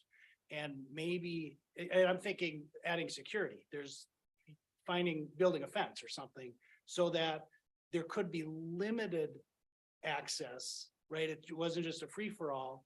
And then somebody locally could have a little bit of onus to lock and unlock during open times. If that reduces the cost 20%, does that move the needle enough to say it's more cost effective? Part of the problem with the contamination, I was gonna speak to that too, is when Faze had it, we always just, you know, we've been taught, you know, the floor on the back of the plastic, we can bring anything we wanted. All they want now is bottles and everything else goes in the garbage. And I think that it's written there, but how many people read what's written there? They come, they dump their stuff in, and it's just all the plastic things that they recycle. There are so many plastics. now Right, that- but this company doesn't want a lot of that stuff. Yeah, you still have the garbage that they're dumping up there, and I see that, and it breaks my heart because I wish there was a way we could solve that. But you're always gonna have 1% that are gonna abuse the system, so. Mr. Chair? Yeah. Thank you, Doug. You brought up something, first of all, don't believe everything you see on Facebook. I do know that, but one of the things that I saw on Facebook said, and I've had questions about it, is that a lot of people are recycling stuff and it costs more money actually to recycle than it does if people would just throw their stuff in the garbage. Because a lot of the stuff that we are recycling are those things that we are told that they are recyclable and they're really not. So that's a question that I have too, is how much of that, you know, That's something that I think the industry struggles with as markets, open and close for different products. It's really hard to train the public. So you can't, okay, suddenly we don't have a buyer for X product. It's really hard to just say, okay, we're not accepting that because we want everything to be recycled. So I think has to be some consistency of messaging. But I know in our particular case, and most of the country is operating single stream recycling, all commingled, that goes through a mechanized facility and gets separated, and it's a lower quality product. One of the things that I really like about our program is that we're working with a local company that markets each individual product itself. It doesn't go through a mechanized facility. So we know what they can and cannot recycle, and everything, all of the accepted products that we take are being recycled. yeah, because they said that they only wanted the cans and the pop cans and the glass is all that they can really use right now. So, and each community and market will have a different local message to that effect and a different buyer, Thank you. I'm interested. And- I think we and need the- to have a plan to phase The it out. other thing that happens, Terry, is the haulers, when they haul a load of garbage to the landfill, they pay $60-some a ton to dump it. When they haul recycling, most of the products they haul to the MRF, if they have to pay a tipping fee, it's way, way less than the tipping fee at the landfill.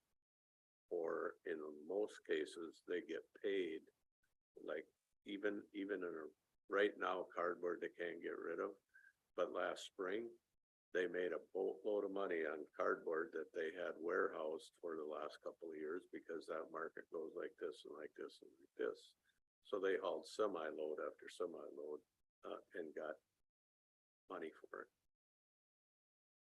The other side of this coin is you right now have to fill out our goal volume tables.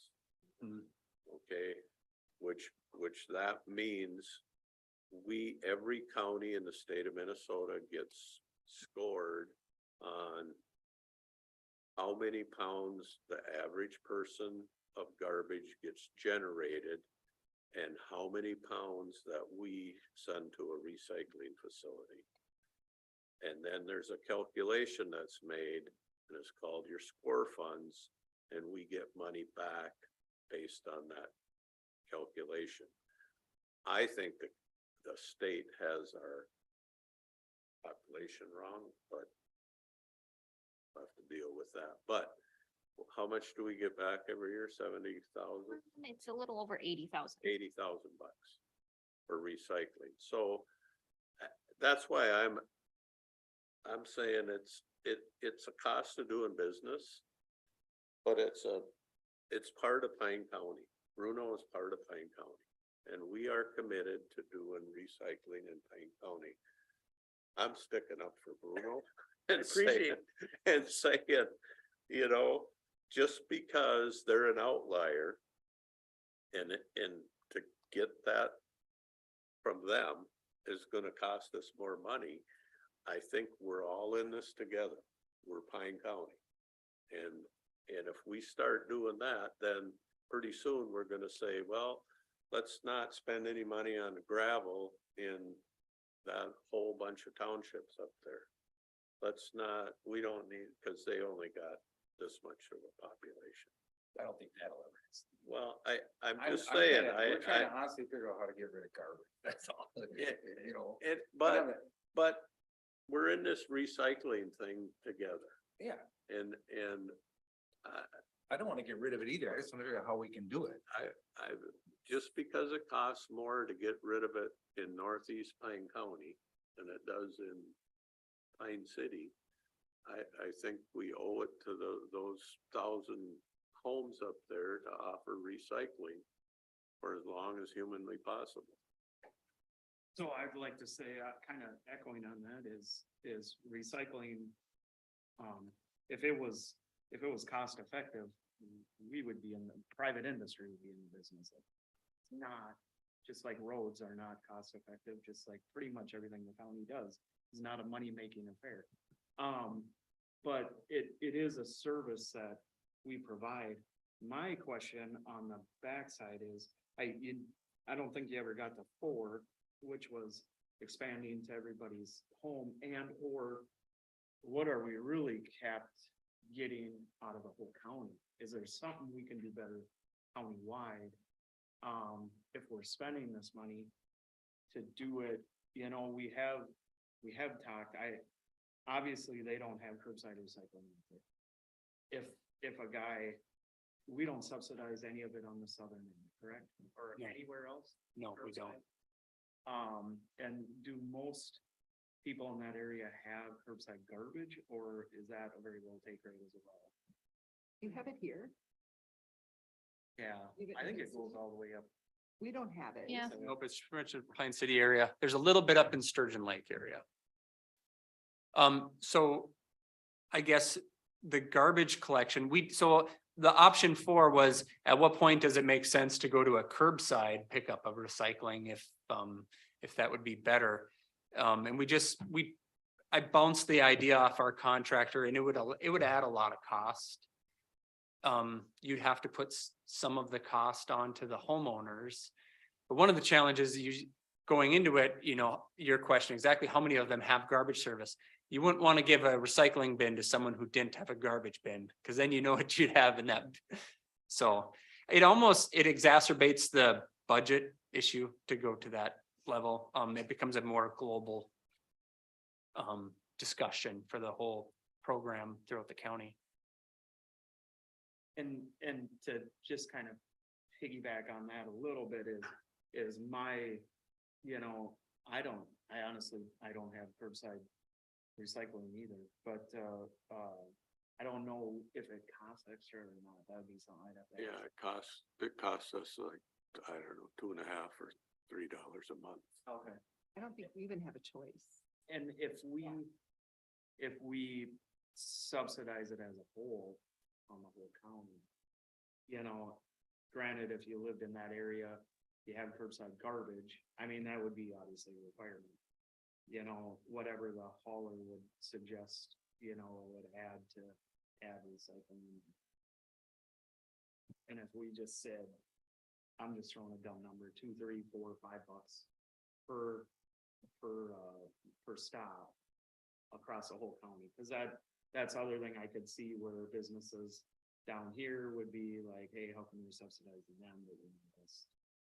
So just a thought, but definitely I'm kind of with Steve on this as far as for now, maybe we look at keeping it the way it is. For a year, I am too. I stay oriented, but we have to Just keep thinking forward. about it. I think there's something we could do better. I don't think we're doing the greatest job recycling, even with what we're doing. Oh, I agree. I think. And you always, on the landfill committee, so it's cheaper today, but tomorrow digging new holes and opening new landfills, is that? We're gonna be going out for bid in a year, and I'm sure the next one, $3 million. I've really struggled with, so I live just north of the county line in Carleton County, where they have unstaffed recycling centers and they're not abused. Okay. And we've had such a major abuse issue with all our unstaffed recycling centers. One of the differences that I see up there is they don't use sheds, they use a small garage, 24 by 28, whatever it is, that there's automatic lights on when you come in. One of the things I've heard, and a camera system. One of the things I've heard about our sheds is after dark, no one wants to go climb into that dingy shed and sort out their recycling. So it just makes a much cleaner experience. And which going that direction requires kind of then saying, okay, let's invest in this. But just the same with when it's gone so poorly at our unstaffed sites, I still don't have confidence that would take care of it. And that was kind of to David's. improvements to be made. Yeah, and that doesn't seem like a huge, I mean, it is an investment, but I think.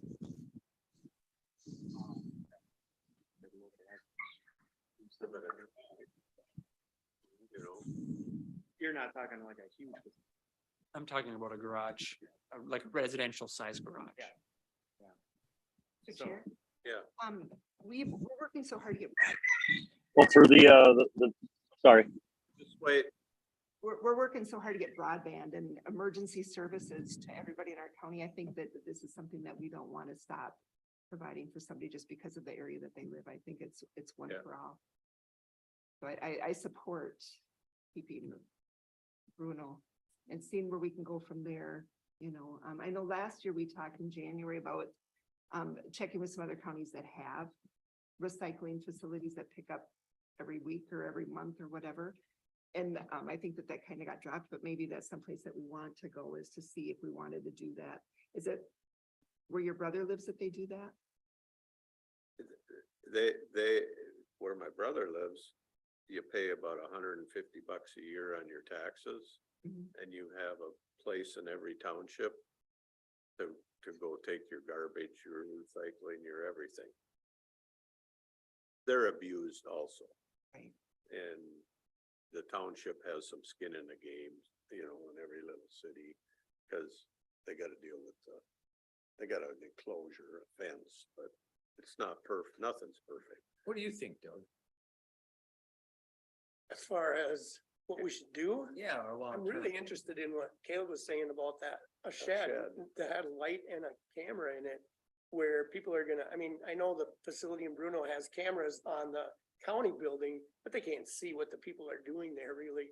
But I think something that was monitored like that electronically could possibly work, especially if, I mean, I guess we'd have to really try and sell it that way, but I think it would work. I mean, it's better than what they're doing right now. Like you say, they're really dark and dingy. There's no lighting in them, so people don't want to do much over. They just toss their stuff in there. Every time I go in there, I see glass in the plastic, and of course I'm sorting it out because that goes against my nature, but you know, there's only so much I can do. I did have one other question, was what's the volume, Bruno? How much, do you know how much there is there? Is there a lot? Or, I mean, every time I go in there, every bag is full and there's stuff on the floor because there's no room for anything else. Our recycling contractor, they don't collect data at each individual site because it all kind of goes on a truck, so it's hard to do that. But he estimates that based on the volume that there's probably 240 homes using it. That's the only feedback to that effect I got. That's pretty good if there's 1,000 homes. Right. I mean, like I say, if they pick up every week and if you get in there on a Monday and they're picking up on Tuesday and everything's full, it's What are you gonna it's do? doing its purpose. I mean, it's serving its purpose. But So we Well- have Jeanette online too. Jeanette, did you have anything that you wanted to add? And that is the clerk. Who were you asking? Jeanette, she's online. She joined us too, and she joined us last time when we discussed this. I was just wondering if she had anything that she. wanted to Well, add. here's what I'm hearing, Caleb. We're saying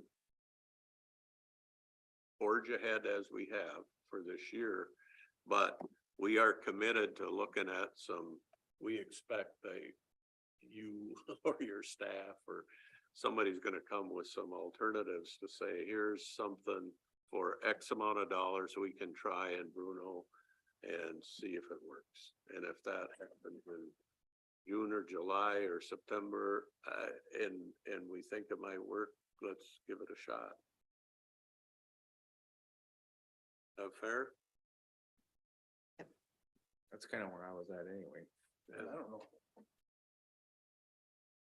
All right, what do you don't think it's viable or? Oh, no, I think it's viable. It's just how do you train people not to put garbage in it? That's what's causing a problem. I know. yeah, And then I say, if we get the same people who are recycling, if they're gonna go grocery shopping, they bring their recycling, you're still gonna then get closed, you won't get garbage, but those recyclers will still go someplace and get rid of it. That's what I don't know if that's the right answer, but that's a transition time. I think that those people will still recycle. I think one thing one thing we have found out from our site in Willow River and here is there's a limit. I don't care how much of a recycler you are. There's a limit to how far you're gonna go. Yeah. You know, We've gotten a lot of that feedback when we've closed sites. You got it from me when you closed Hinkley. No. but you can still go to the transfer station. Did you have a lot of self haulers up there? For garbage? Self-haulers. You mean? Like there's called a few. substation? Or what? Yeah, I think there's a few. I don't know, it seems like, I think it's Mike's sanitation, he put 2 trucks into Bruno now. Because he has so many pickups. and so- Oh, really? Yeah, well, I think Donna sanitation, she went out and Mike took over that, but there's 2 trucks every Monday that are in Bruno, so they have quite a bit of pickup there, so.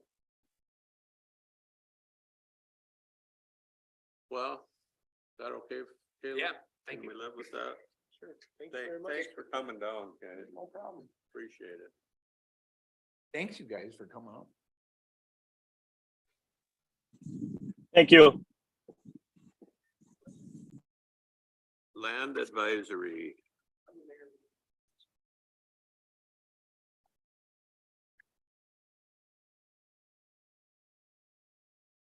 Land advisory. Matt, Terry?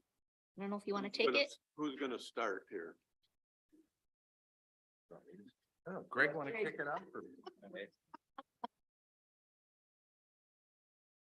Well, I do not have any of the minutes or any, No, I forgot to bring that. or any, oh, there we go, thank you. I don't have an excuse. Wait, you need a mic though. Here. Okay, I think he shut it off. yeah. We tap it. Oh, like this. All right. So, at our land advisory committee, this, early March, it was typically, to, get together to, discuss our, and approve the upcoming land auction and the parcels that we were to sell. In that, as part of the process of it, we have on our agenda here that there's a few resolutions that get passed, and this is all standard. We do this every year. This year, without having everything right handy, we do, I believe we're gonna offer 870 acres, 840 acres, a new acreage and new parcels. Yeah. And we had about 3 or 4 that we still have on hand that we were not, that haven't sold, and we're gonna reoffer them. But part of the process is that the new parcels that we will be offering, we classify those as non-conservation at state statute. And then at that point, the Department of Natural Resources reviews those parcels as well as I don't have that in my pen. Right there. Your hand's Well, on it there, I right got it. now. as well as the cities and townships, they review the parcels for sale. So that is part of the first, one of the resolutions that you have. It's identifies the parcels that are new on the list and have not been offered before. Also, there's a resolution in there to withdraw the sales from last year, as well as we have maybe a dozen or so parcels from past auctions of non-conforming lots. Those are small parcels. They're best suited for an adjoining landowner to purchase. Those parcels are typically offered on a sealed bid. We have a handful of those that we would like to withdraw, reevaluate them, and then reoffer those. Also, as part of the land sale program and tax forfeitures, parcels that are non-homesteaded, those parcels have 6 months after forfeiture for the previous owner to come forward and do what's called repurchase to retain their properties and essentially buy the title back from the state of Minnesota. State statute says that homestead properties as well as contract reinstatements, they have up to the time that the county sells the property. And the Department of Revenue understands that that can be a bit of a hassle. So they have, instead of offering it up to the day of the auction and having somebody come in and purchase it, they've made regulations so that a county board can set the date for when the sales are determined to be sold or a specific amount of days. So what we've done, and we started this a few years ago, that it's just before the county board meeting approving that, and that gives the county auditor's office time to collect the repurchase monies or the contract reinstatements, and then get it onto the county board agenda for the upcoming meeting, at which time also the land auction is approved. So I believe those are the three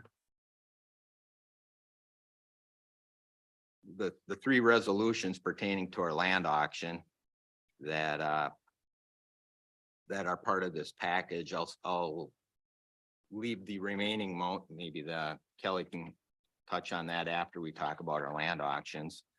One of the discussions that we had also at our land advisory committee meeting was to address whether retaining public lands, tax forfeit lands, or sales of them.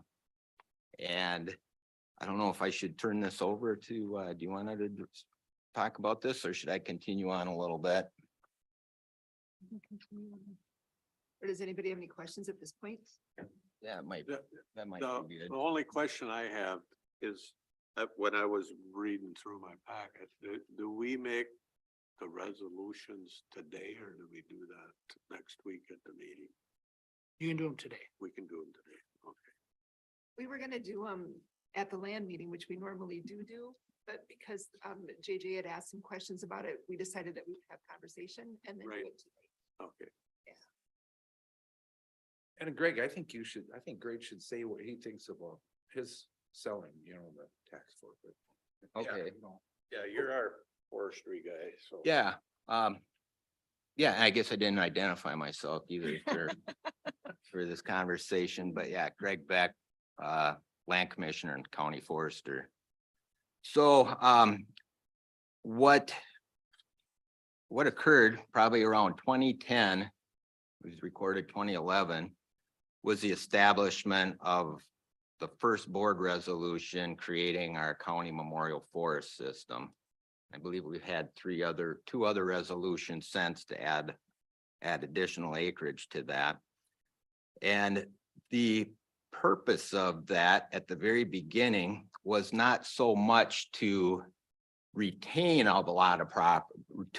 properties. That was part of it.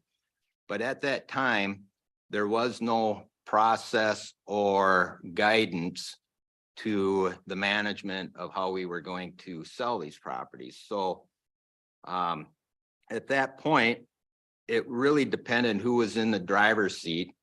And in the past, some individuals wanted to keep everything. And then there were others that wanted to maybe sell a little bit more.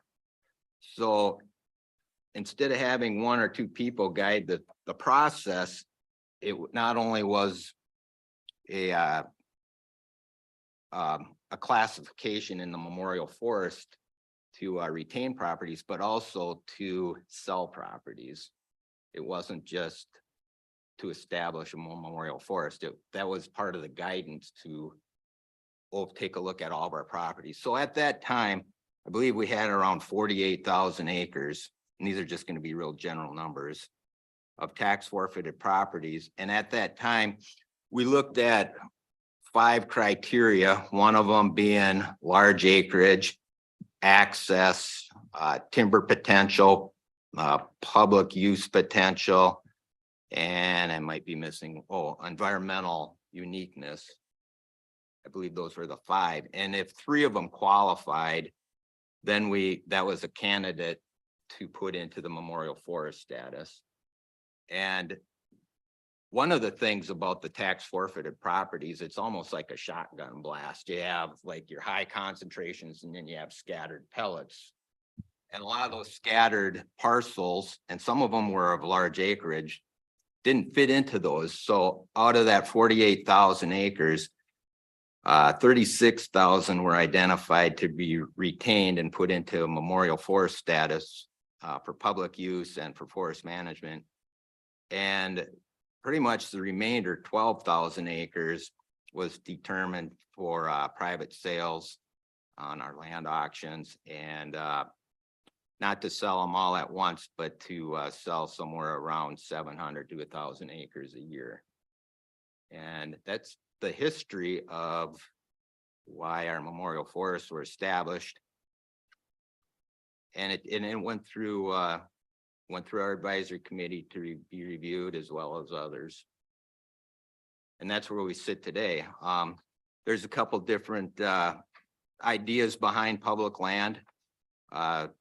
Some would like to put it all into private ownerships, and then there are others that see the value behind it. It's not always just about what, financially these lands are worth, but that they have other values as well. That's where we're at today. Any comments or questions? So if I remember, we have sold roughly 10,000 acres in the last 12 years.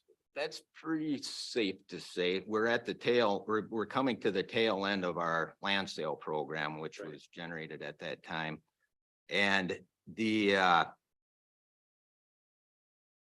with the establishment of the memorial forest system, which I believe was 2011, I think is when it was finalized, Kelly put together a graph that shows the It's page, yes, Yeah, in the I packet. saw it here. that shows the acreage of the tax forfeited memorial forest lands, or the tax forfeit acreages.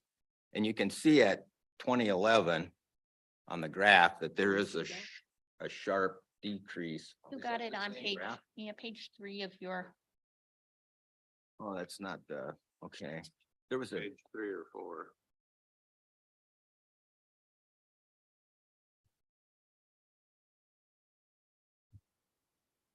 Is this one that you emailed? yeah, the top one there. Yeah, the top one. This one.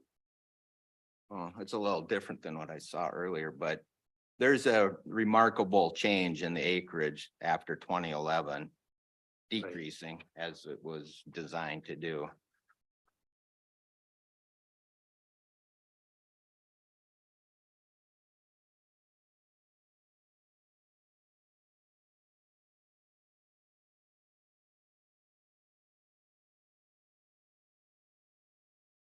But in our conversation at our advisory committee, this the establishment of our memorial forest acreage and where we're going to go with that in the future, it's not static. I mean, that we did discuss that it should be open for review on occasion, and whether that would be to increase it or to decrease it. That was one of the discussions that we had, that it should go under a review on occasion.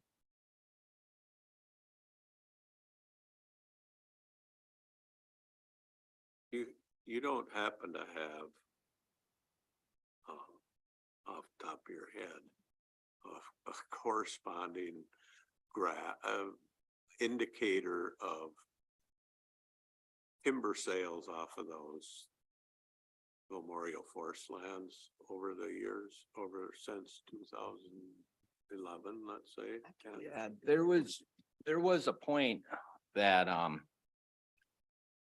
Kelly probably has something, but depending how far back you want to go, we had what we was considered our sustained yield, and that was based on, oh, you know, maybe 30,000 acres of aspen cover type that we had. And in the forestry world, you have your age that you cut it at, your prime age, and we determined at that point it was 50 years of age. So it was approximately 550 acres that we were selling of aspen a year. And then we went through an allowable or an increased cut, which would have been about 2002 to probably 2008, where we harvested about 15,000 acres a year, or 1,500 acres, I'm sorry, 1,500 acres a year. And then since it's gone down to probably about 350 acres a year, because we just don't have the resource like we had before.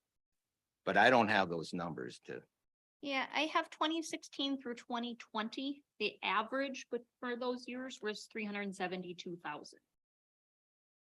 Okay, thank you. It's the Yes. average total proceeds of the timber sales. Right, from 2016 to 2020. I haven't pulled the 21 or 22. So where are we in the maturation of that wood that was accelerate cut? Are we at year 25 then, or 30? So that would have been in the rotation age, so to speak, of 50 years can be less than that. So it could be harvested anywhere from 40 years to 50 years of age.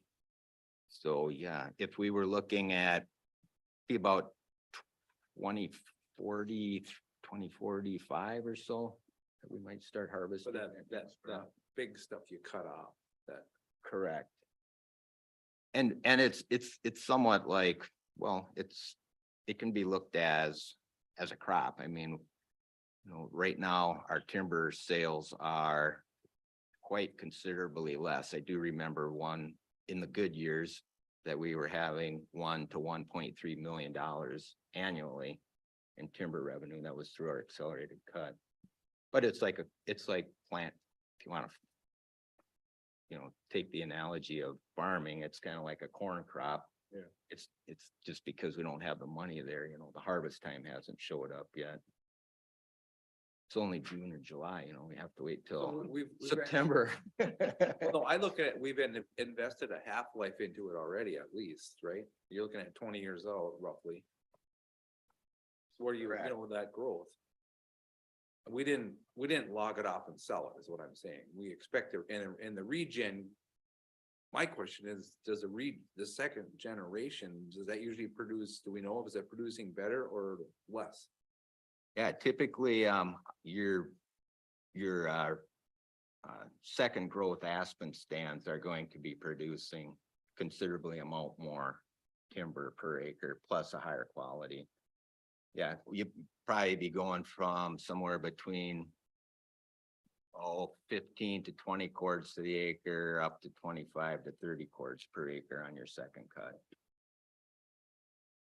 Yeah, so I'm just trying to figure out, so in my mind, is it, is it 20 years more, investment, and we don't know what the wood market's gonna be, but I imagine it's gonna be old, Correct, yeah, I wouldn't. I don't see know. it. I'm just trying to understand both sides of it. So in 20 years, we're gonna hit that. A lot of timber, Yeah. whoever's sitting in. They'll be ready to cut. Yep. Some of that we did cut and sell. Didn't we? Yeah, much of it we have already cut and harvested. We're looking at the second cut on it. That's what we're talking about, that accelerated cut stuff. Mm-hmm. But didn't we, those parcels that were outliers from the large memorial forest chunks, didn't we cut the timber and then sell the land? Yeah, that is correct on a lot of, Yeah.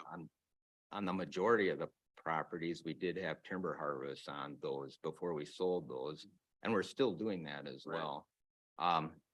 It's kind of interesting too, because I do know there was one parcel in Partridge Township that we sold the timber on, and we actually made more money on the timber, considerably more money on the timber value the timber sale than what we did on the actual land sale.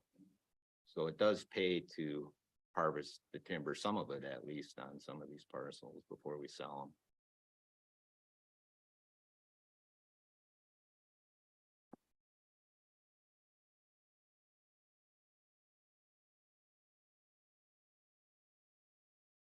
So.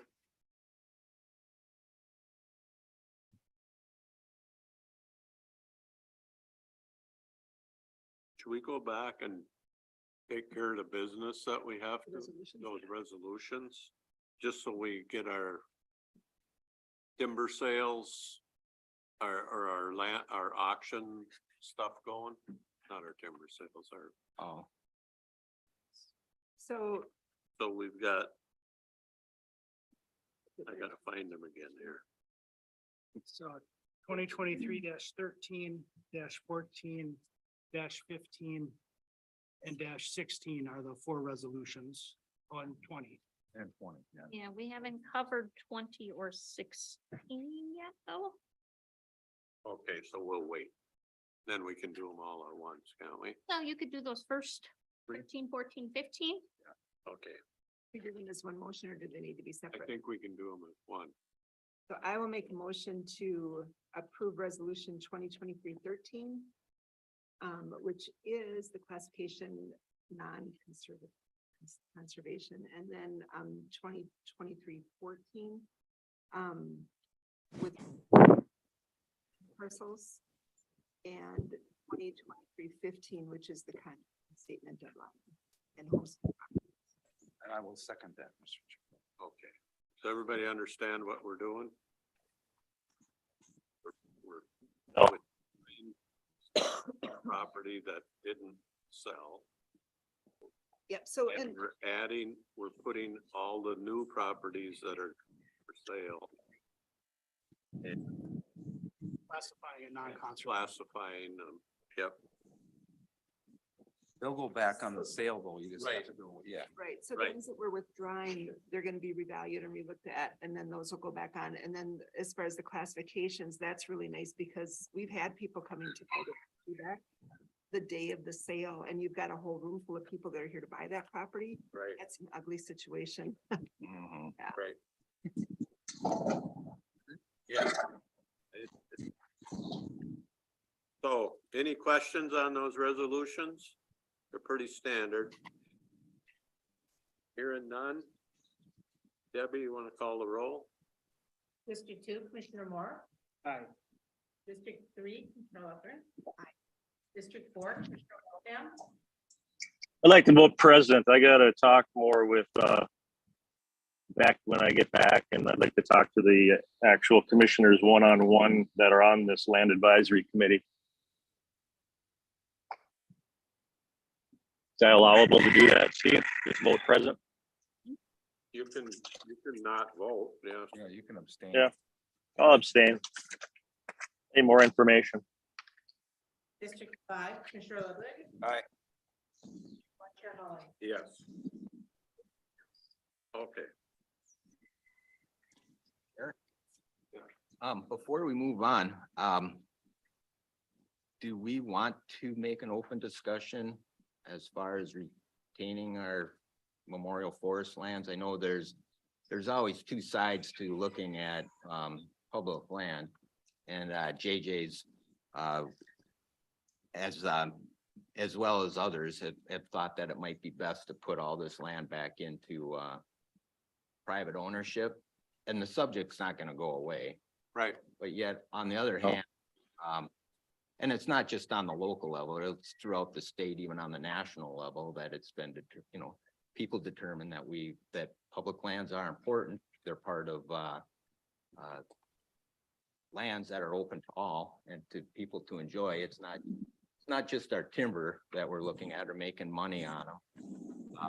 But the ability for the general public to, properties to, go. Not everybody may be able to go out west for a hunt, but yet they can use, either whether it's state lands or county memorial forest lands, those properties do get used. Did we want to discuss that at all or save Yeah, that for another time? we could just as well do it now. You want to do it now, JJ, or you want to wait till you get home? I would say just with the audio video quality we have here and I had nice conversations previous with back on this. I just wait till I get back and one-on-one. And like I said, I'm very glad to hear him say that this should be open for review. And I guess with that also, I want to talk to the commissioners that are on this committee. And then I think we should even look at maybe doing some committee some changes. Maybe it's time, because I realize, we have a couple of commissioners that actually are in business and handle inventory and, know what it's like to profit from inventory and keep businesses running. I just myself struggle with this. We have land in our county and that's how we make money. To have that land not for sale, it'd be like, excuse me, Josh, to use you for example, JJ. Josh, you wouldn't not take inventory off your shelf and neither would I. So I'll wait, Steve. I'll wait and do it in person. Yeah, if we're gonna Here's discuss your answer. it today, otherwise we'll wait. Yep. Okay? We'll wait. Need new committee members. Well, that appointment comes up in January every year. Yeah, well, we can talk when we get back. Thank you, Steve. Okay, we'll go on to the other resolutions. Okay, we need to I'll talk. take the next one, which is the set aside resolution, so 2023-16. So some years back, the commissioners had originally, it's changed throughout the years. Because we can take a percentage of those land and timber sales and put them in a special fund for certain reasons, according to statute.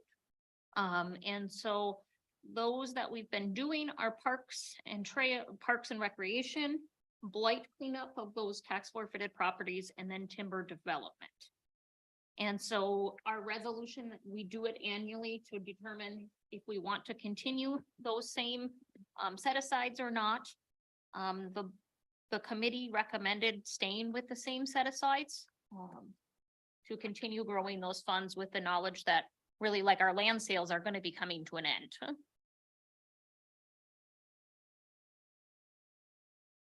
So that in a nutshell is resolution 2023-16.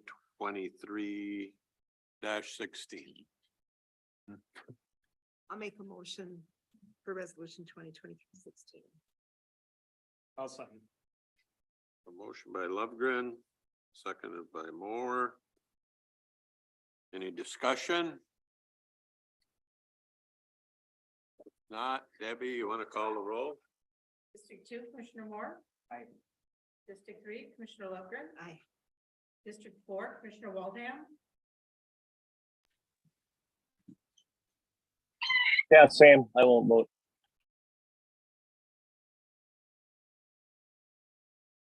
District 5, Commissioner Ludwig. Aye. District 1, Chair Holland. Yes. Thank you. And then who's gonna talk about the grant easement, abandoned Dorsey Town Road? This is a good story. Is it? Yeah, so, Need to hear it. the final resolution is, to grant an easement on an abandoned town road in the town of Dozy, which is the former town of Dozy, which is now reorganized into New Dozy Township. It's approximately, part of what I believe is called the Kingsdale Road. I think, the parcel that's been abandoned is 3.5 miles. And part of it is on county tax forfeited properties. And through time, the township did not vacate it, but it has been abandoned through lack of maintenance, as well as it was not recorded as required now by law to retain old roads and easements and such. So the property is being accessed by this old road through by private landowners who also maintain the road themselves. It is gated up front by the state DNR. It's being used for timber access, not only from the state DNR, but also through the county. So the road is actually still being used. It's recognized as an old road. And the landowners back there, if they go to sell their property, and they get a potential buyer, the banks will state, well, it's landlocked. There's no easements to the property. So what they're trying to do is come up with the ability to have some easements to their property. And on the county lands, it's probably a mile and a half of this road rests on county lands. And that would be the description that's involved in this easement. And landowners would like to start with being able to get an easements from the county and then go from there, and they're gonna try for the state as well. And that should get them the easements that they're gonna be required to need. And there's quite a few landowners back there. Yeah, there's I probably didn't count how 10, many. maybe just 10, maybe possibly. And in the past too, when this road, it fell apart. I mean, you could not even see it. It was a huge stretch of wetlands. Dale Kirchberg actually bought property back in there and did a lot of work on it. And part of the construction of the road, they needed fill on it. And Dale owned quite a bit of property on there. So the county land department exchanged easements for fill material. So we also have easements up through quite a bit of his property. There's 2 landowners up there that the road rests on that do not have easements on those, but the adjoining property, the road running down the section line, the other property is either state or county land. So the access is fairly covered into those properties. Did Robin review your description or did you just write it? No, I just wrote them. And in fact, provided the resolution is passed, before the actual easement is written, it will go to Robin for his review, because I'm by no means We won't qualified for the writing of the have easement. another Schmitty. We don't, yeah, it's just, Right. it's not that I don't trust your description, because I do, but it's just that. No, he needs to go through it Yeah, with a okay, fine great. tooth Well, comb. this is the one too, where you don't know if the road is really where the road's supposed to be. So you're, I guess, by golly, on where it is. But this is the one also where all of the residents have really been maintaining that road too, correct? And making it so that they can utilize it. Yeah, that's true. Every year they pool together money, and I believe anywhere from $1,000 to $1,500 is what they expend on that road in annual maintenance. So that was one of the things that they requested, was that there'd be no, they wouldn't pay for the easement. They'd have to pay for like the recording and that type of stuff. But because they put all the money into the road in the past. And we also get to use the road. I mean, Correct. we need access for timber harvest. Correct. We have 2 timber sales on it right now, and we make a contribution as well when we're having a timber sales on those roads. But in a nutshell, some of these town roads, quite a few of them, if they have not been recorded in the county recorder's office, nor have they been maintained for a certain amount of time, they legally cease to exist. The township may not have actually vacated the roads, but they legally cease to exist. And this isn't the only town road Is that this that- lies, but the landowners are trying to put something together to try to maintain the legality of this old road for their access. And I did forget to mention too, that the general public uses it as well for four-wheeling to get up to hunt parcels up there, or even sugar mapling. Yeah, and the resolution has language that it's a non-exclusive public easement to make sure it's So it's just not for right. 6 Certain people or 2 people. Right. It'll be public access. And also in the resolution, we have a note that the county and New Jersey Township are not responsible for maintenance or activities associated with improvements. Have we ever done anything like this before? About a year ago, Yeah, we do have a policy for issuing remember that. easements. And they're typically just for individuals. This is a public, non-exclusive public easement that we're doing here, so it's a little bit different. But yes, we have done those before, and the individual paid for the easement. Where in this case, the payment would be waived because it's public use. This is gated. Would that gate be removed then? No, the gate will remain because it's a state access for the timber sale. It's actually a DNR gate. And the difference between this, I want to make this plain too, is that this road was built by a road authority, which at the time was the township, and was built exclusively for public use.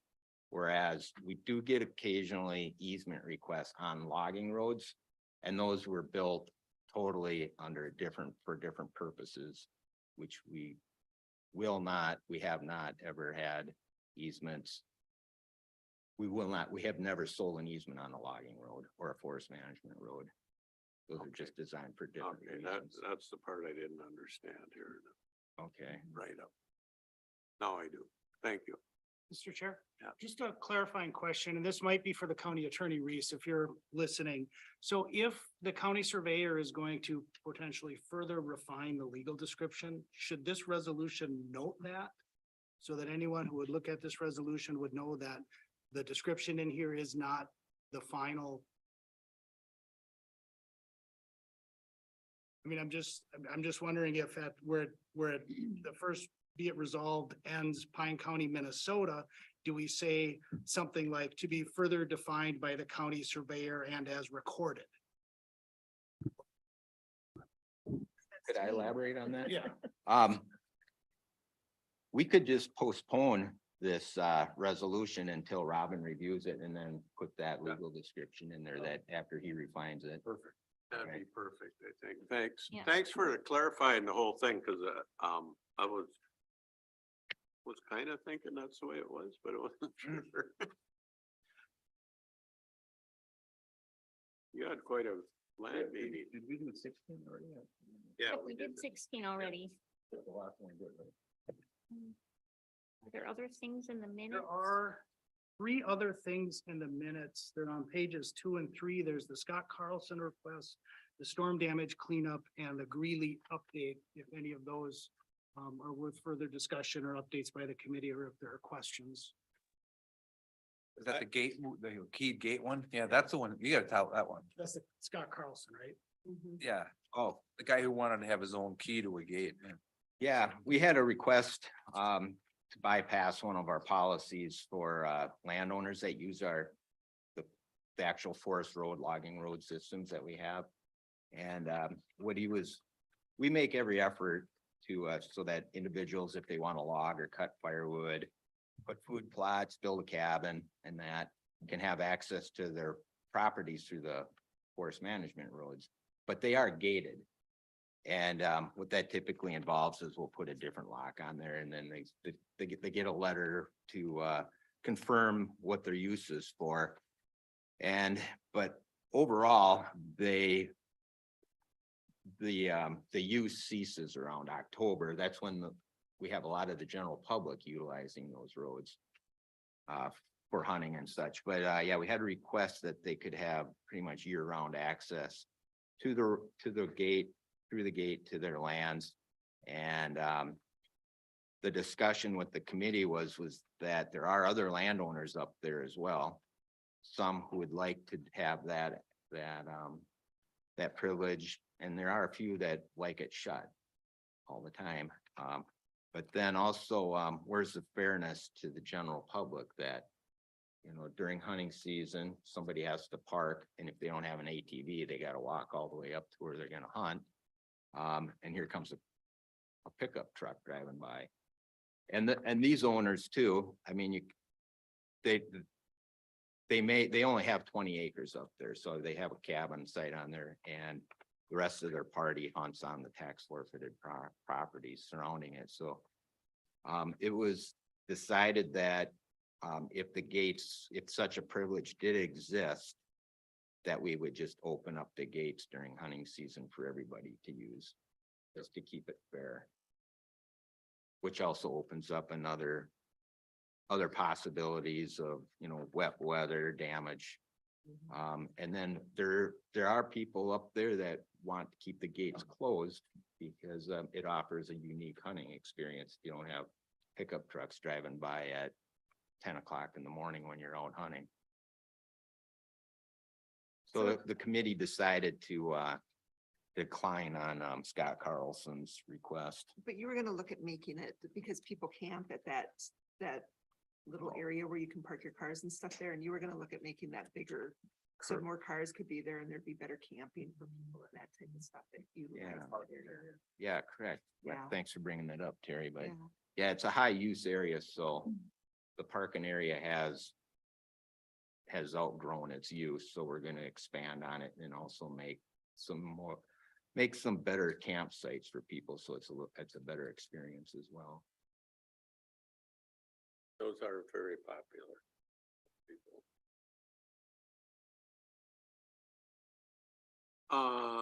Storm damage. Can you just give me a quick update on that? Yeah, so it come to a surprise to some that live on the southern part of the county, exactly what happened on the north end. Because the storm affected northern Pine County as well as Carlton County and then parts of Wisconsin. And it may have been a lake effect too, but it started out as rain. And then from there, it was such heavy snows that it stuck to everything. And some pine plantations were devastated by it, snapped off and totally devastated. Others weren't, depending on how they were managed. One of the biggest damaging components for the forest was young timber stands, mainly in the 10 to 20-year-old bracket, where a lot of them are just laid flat. And over time, some of them have popped up, others have just snapped off. So it's gonna be time before we see exactly what the extent of that damage was. It's definitely gonna be a financial impact for not only the county, but the state as well as private landowners.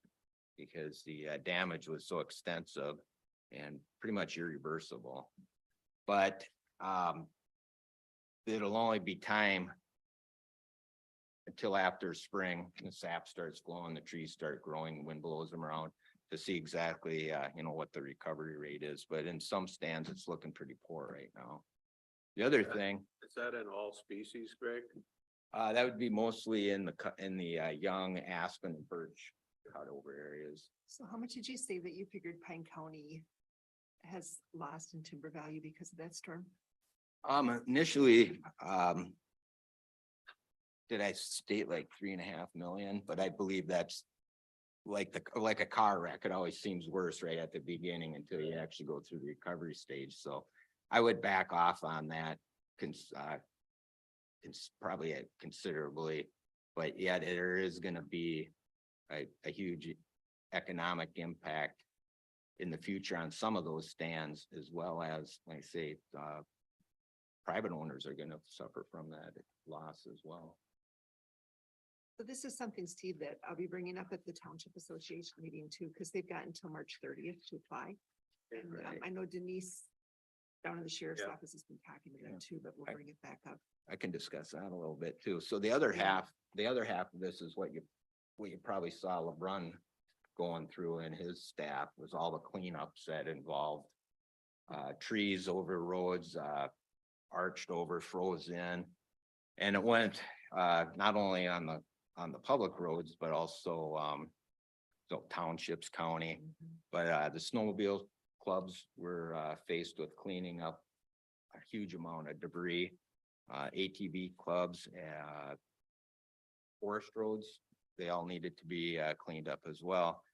And yeah, the state, Pine County is part of what, 8 or 10 counties that qualify for disaster relief from this storm. It's not a FEMA.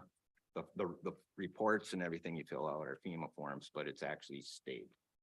And they have until any agency, community, township, city that believes they have would like reimbursement, it's a 75% reimbursement from the state. Deadline is March 30th. Great.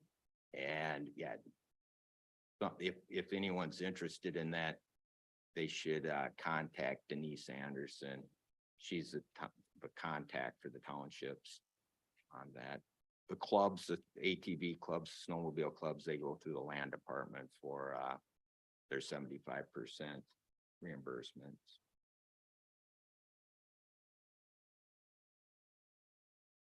And Denise notified all the townships.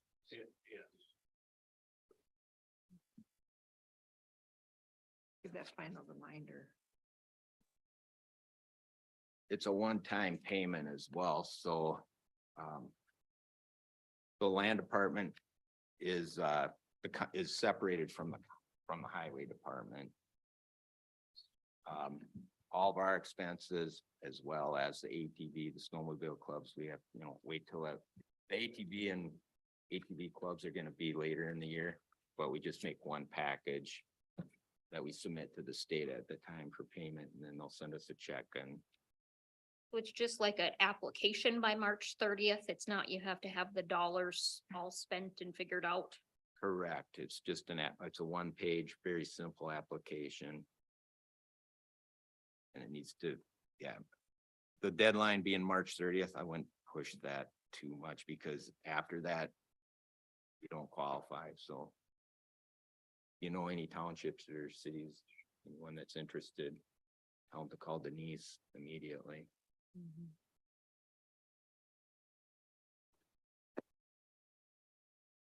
All right, anything else? Do you guys want to hear where things are at with the Greenlee property at all? Oh. Might as well.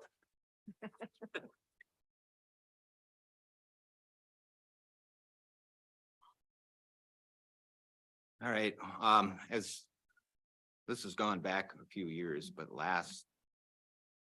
last time we addressed this was about this time last year. And Lee wanted to be able to be able to keep his cabin that he built on the county's memorial forest lands. He wanted to be able to have it there and possibly pay for the land or some other possibilities. With that, however, the county board decided at that time that he would need to remove the structure. And we gave him time for that, and it has not occurred yet. So Reese has sent some letters to him, and his deadline is this Friday, the 30th. If it hasn't been removed at that time, it'll be brought forward through the court systems.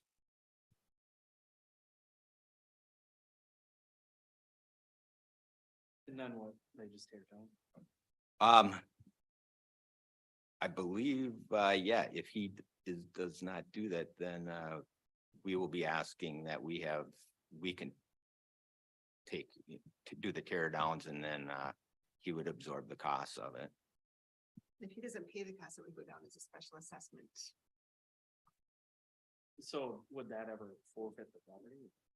If he doesn't pay the special assessment, That would be like a 10-year. I don't know. I mean, when people have done things willingly, we've worked with them. But there's other places where you see these expensive special assessments be put on as 1 year. So it's something we'll cross that bridge if we get there. And I think the part that makes this one hard is that he built a cabin on land he didn't own. He should have had 2 permits when he built that, and he didn't talk to anybody and get the permits that he needed. So everything that he did was so underhanded that, it's hard to say that we'll give you 10 years to pay your special assessment to do what you should have done before, or what you should not have done in the first place. And from what I understand, you guys have been more than willing to try to work with them over the years and Well, this is hasn't really going cared till now. 3 years or? are we- Yeah. Well, that's, I guess you could call it one of the benefits of living and working in a small town community is you get to know people and, you know, I do know Lee and it's not easy. It really is a difficult thing. And if you know Lee, he's a very likable guy and, Yeah, but, you know, it's what makes it tough. yeah, I'm sure. Yeah, he's my neighbor. I know. But he knew where the logging line was pretty obviously. Well, like Terry did mention, he skipped a couple of the processes that should have occurred, which would have this wouldn't have happened if he would have went that route. Yep. All right. Let's take a break. Yeah. Gotta stand up. Thanks. Yeah, thank you. Thanks, Doug. Thank you.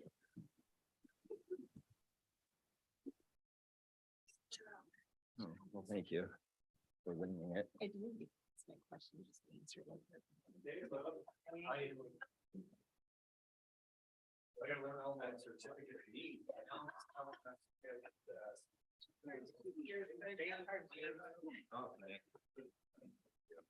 I think that's all I had. That's all. I don't know, she might have looked at that meeting, we can. Greg, I have a question. So you know, you talked about the DNR having a gate across that non-exclusive easement. Correct. Okay, so how does that make that public friendly? Well, parts of that road are on, so the road theory is supposed to follow the section line. Yeah. And the section line on the west side is public land. On the east side is private. There's no easement on the east. There. So when people use that road, they're actually on somebody else's land, whether there's, even though it's an old town road. The state's put a gate up front there, and I believe some of the landowners might be involved in this too, but it is a state gate. And it's because there is no maintenance, public maintenance to it, they gate it. So Yeah, that but to keep damage in the spring and stuff down. Yeah, but But then they how do. can you call it a non-exclusive public easement? If the public. But they can, just not with highway vehicles. There's a parking area out front for ATVs to go up the road Oh, and snowmobiles and that, so, So they can use it, yeah, they just can't drive down it with their four-wheel drive. correct, Okay. yeah, but the landowners up there, they do have keys on them. Okay. Casino, bingo, And yeah, bingo was canceled when we got there. okay, it's And fine. then. But that's not, was it that's not snowing? Yeah, excluded. yeah, and then on Sunday morning, we went through. Yeah, and the other thing too is the Started over. county land is a mile from the gate. So they're only going to be, but the reason- It was just kind of funny, it's like, oh, hopefully this They're- is. How are they gonna get to the county line if it's a mile in? So, Well, tell me what. hey, this is, Well, so the funny thing is, so my kids, they're on spring break, and so they were at a friend's house last night, so my husband said, I'm gonna make it up. Let's go to get Sandy BMW, and they've got bingo on it. Okay. they, About 20 minutes before bingo started, there was not a seat open in the place. Oh, wow. so the gate's here Okay. and the old road goes right down the center line. Okay. And that's- So it was just kind of funny, I was like, no, I guess we're not going to go, and We're just reserving the easement along here. And like the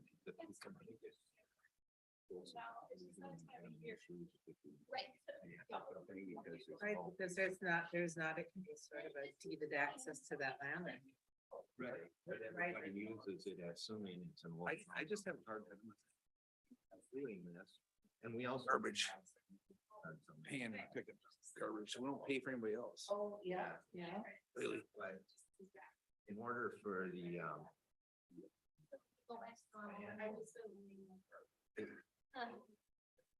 yes, but the landowners do because it. Owning that was. That's gonna be a while. Right, and the easement is only gonna go up to this. Here, so that they can access. When he thinks it's gonna go south. Is it? I'm thinking I'm gonna send that ball, because maybe that was a bad thing. Empty nesters? Are they in college or out of college? And he bought it from the same place. They said, is it concerning that 2 county commissioners bought plows from us? Is that saying something? So now we're kind of more. What they wanna do is. Our pickup truck last spring. It's our fault. too. Yeah, yeah. It's been great. And of course, the rest of us have to buy in. Yeah. So sick. It is amazing because we always just plowed with the skid loader and. You didn't see it. Skip loader or not a plow? But he's done both, What you're but doing still, is- like our whole thing that we plow would take him at least a couple hours, and now we've done it in 20 minutes. It's kind of like this year you need. I'm sure all the counties are like that, but they try to wing them out and they just roll and just. Didn't borrow my brother's loader because we were out of space, and so we piled it higher. The Grays just bought it. Huh. Yeah, there's a trade. Good for some things, but it's this year, good for some things. And then you need something bigger yet Yeah. this year. Yeah, like one of the airports. Uh, I get it.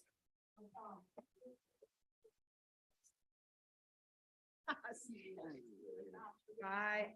Thanks for coming down, Greg. Thank you. Thanks, Greg. Thanks, Josh. Thanks, Joey. Yeah, see you. Strap on them snowshoes. I keep telling him to give Joe a big stick and go get the snow off the aspen. You tried that before, it didn't work. Right. He needs a bigger stick. Guy rides around and gets some more of them. Oh, really? Huh. I don't know where that's at, but. That's. All right. Now we're gonna talk some strategic plan stuff. Yeah, and Leslie's gonna carry the presentation, but I know. Right. And I found my pack, so I'm good to go. It was buried.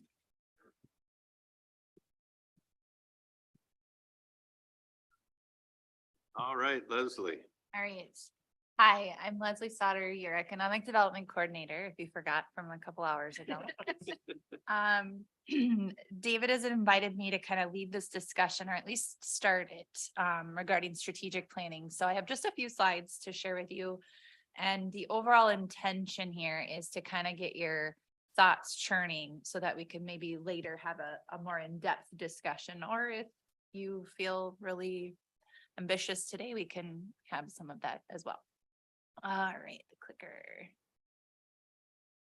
Gonna work. Here we go. Ha, all right. So, a few of you have probably already been through some strategic planning sessions. If you work in nonprofit or government long enough, you get to do this. And typically what you do is you take a look at your mission statement and see if that needs to change. And lo and behold, we have a lot of mission statements, but they all sort of come together. And I did like a word cloud to kind of show what words stand out the most. The biggest ones are the ones that show up the most. Obviously, Pine County shows up, but providing services, efficient, using technology, information.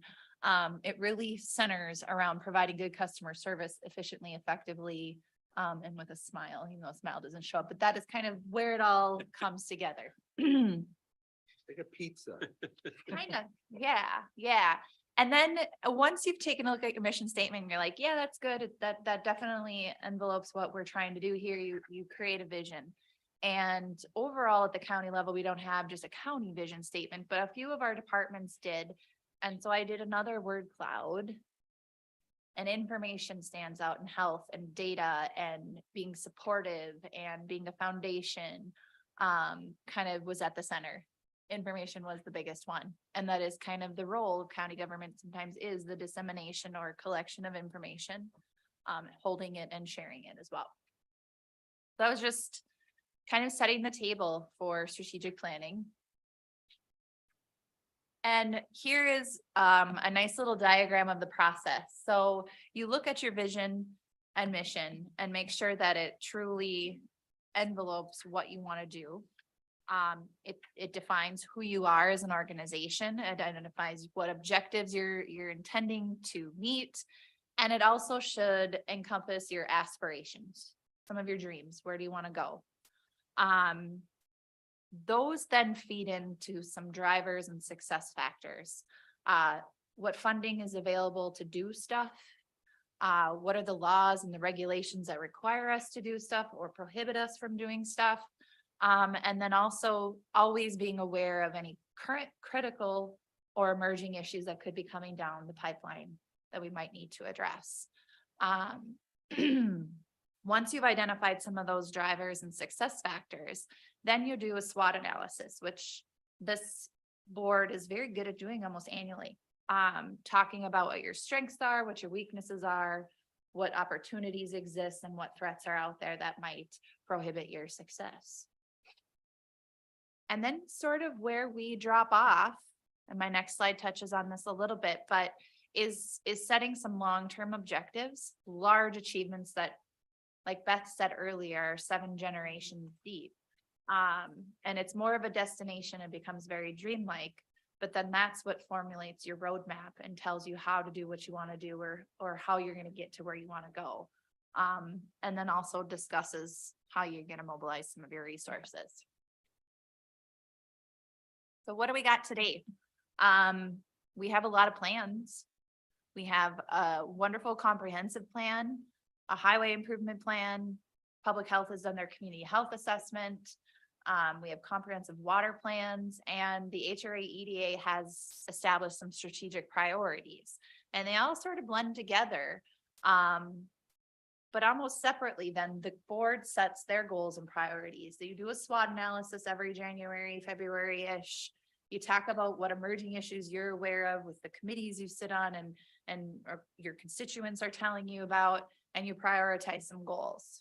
And then those goals get sent out to your leadership team, and you can agree with it and support it, or, you know, maybe sometimes there's some disagreement and you have to realign with what some of those priorities are. And then the one thing to keep in mind, though, is that if you want to see results, this quote that I stole from the comprehensive plan, it's never an accident. To be productive, it's always a result of a commitment to excellence, intelligent planning, and focused effort. And if you were to take that quote, you would find a lot of those words and that vibe in the mission and vision that you see across all of the departments. That is kind of what their goals are, their vision is. So one thing I do kind of want to focus on today, or to kind of plant some seeds of thought, is your 2021 board goals and priorities did infiltrate, or at least started addressing, some of your goals in your comprehensive plan. And I did not type out all like 14, 15 goals that you had in your comp plan. I tried to lump them together by topic, and then draw arrows to your existing goals and priorities and where they're plugging into your comprehensive plan. There are some gaps, because like my earlier slide kind of touched on, if you don't have those long-term objectives and you don't have kind of a strategic plan, you can sometimes have gaps. So in your 2021 board goals and priorities, the wetland bank development, the re-establishing local government officials meetings, and the pandemic responses and lessons didn't really feed into the comprehensive plan. And within the comprehensive plan, we're not really aware of any active goals from the board to do resident education. So there's just a little bit of a gap there, but not that I don't think resident education is happening. It just didn't make the board's top goals. So just food for thought. But this is where strategic planning can kind of help make sure that there's a checks and balances between the two.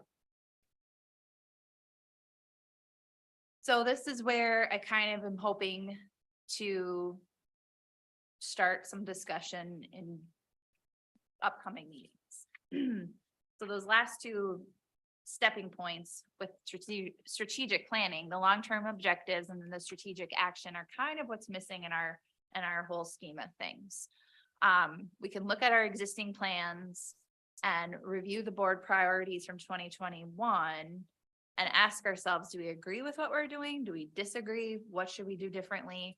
But ultimately, we need to start visualizing what an ideal Pine County looks like to each of us so that we can formulate a long-term plan or a strategic plan, even a 3 to 5 year strategic plan. Yes, like it. Yeah, and We then. can start looking a little longer than just the next year or the next 2 years. I agree, Matt. And I think Leslie has recognized that in some areas we do. We have a 5 and beyond year road. Greg just talked about a 50-year regeneration of timber harvest. Yeah. You know, so we do have some long-term goals, but I didn't mean to jump in, sorry, but No. You didn't jump in. I'm That's- happy to hear a longer, sometimes, longer looking. yeah, sometimes we get focused on what can we get done before December 31st.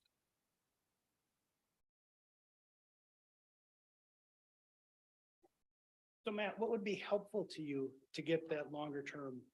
Well, I love, we need to have our sit down and goal session. You know, as a board, and I think this. It's probably gonna be almost the same thing as this, really, right? There'll be a big chunk of it, because everything's in there. You know, our public safety is in there. But helpful to me to, you mean as far as having a meeting? I think we need a meeting that just focuses on brainstorming. And knowing our levy ability. And overcoming some of those obstacles.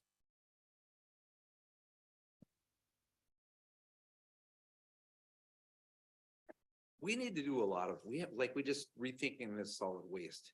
That's something you want to have a long-term plan for, but what I just learned today is you can't. That market is so volatile and we're spending a lot of money on it, and it doesn't mean it's bad. I mean, we need to have it. I'm not arguing against you when I say that, but it's just I pay for my garbage and I recycle. I don't expect the county to do anything for me. I drive and take care of it, and I'm not rich. You know? So. And that's not a good argument. It just, But that's, at the we other spend end- a lot of money on that, and At that's. the other end where you drop your recycling. What's that? At the other end, you drop your recycling off and the county's paying for it. Yes. Yeah, Well, so am I though with the recycling thing, right? I'm part of the guy getting taxed for. that. you're paying for it, Yeah. but it's also part of a county. I know that, I know that. And I'm not, that's why I say, Steve, I'm not saying arguing, I'm just thinking out loud. Yeah. That it's, No, I can we put agree. money to work in a better way? I don't know.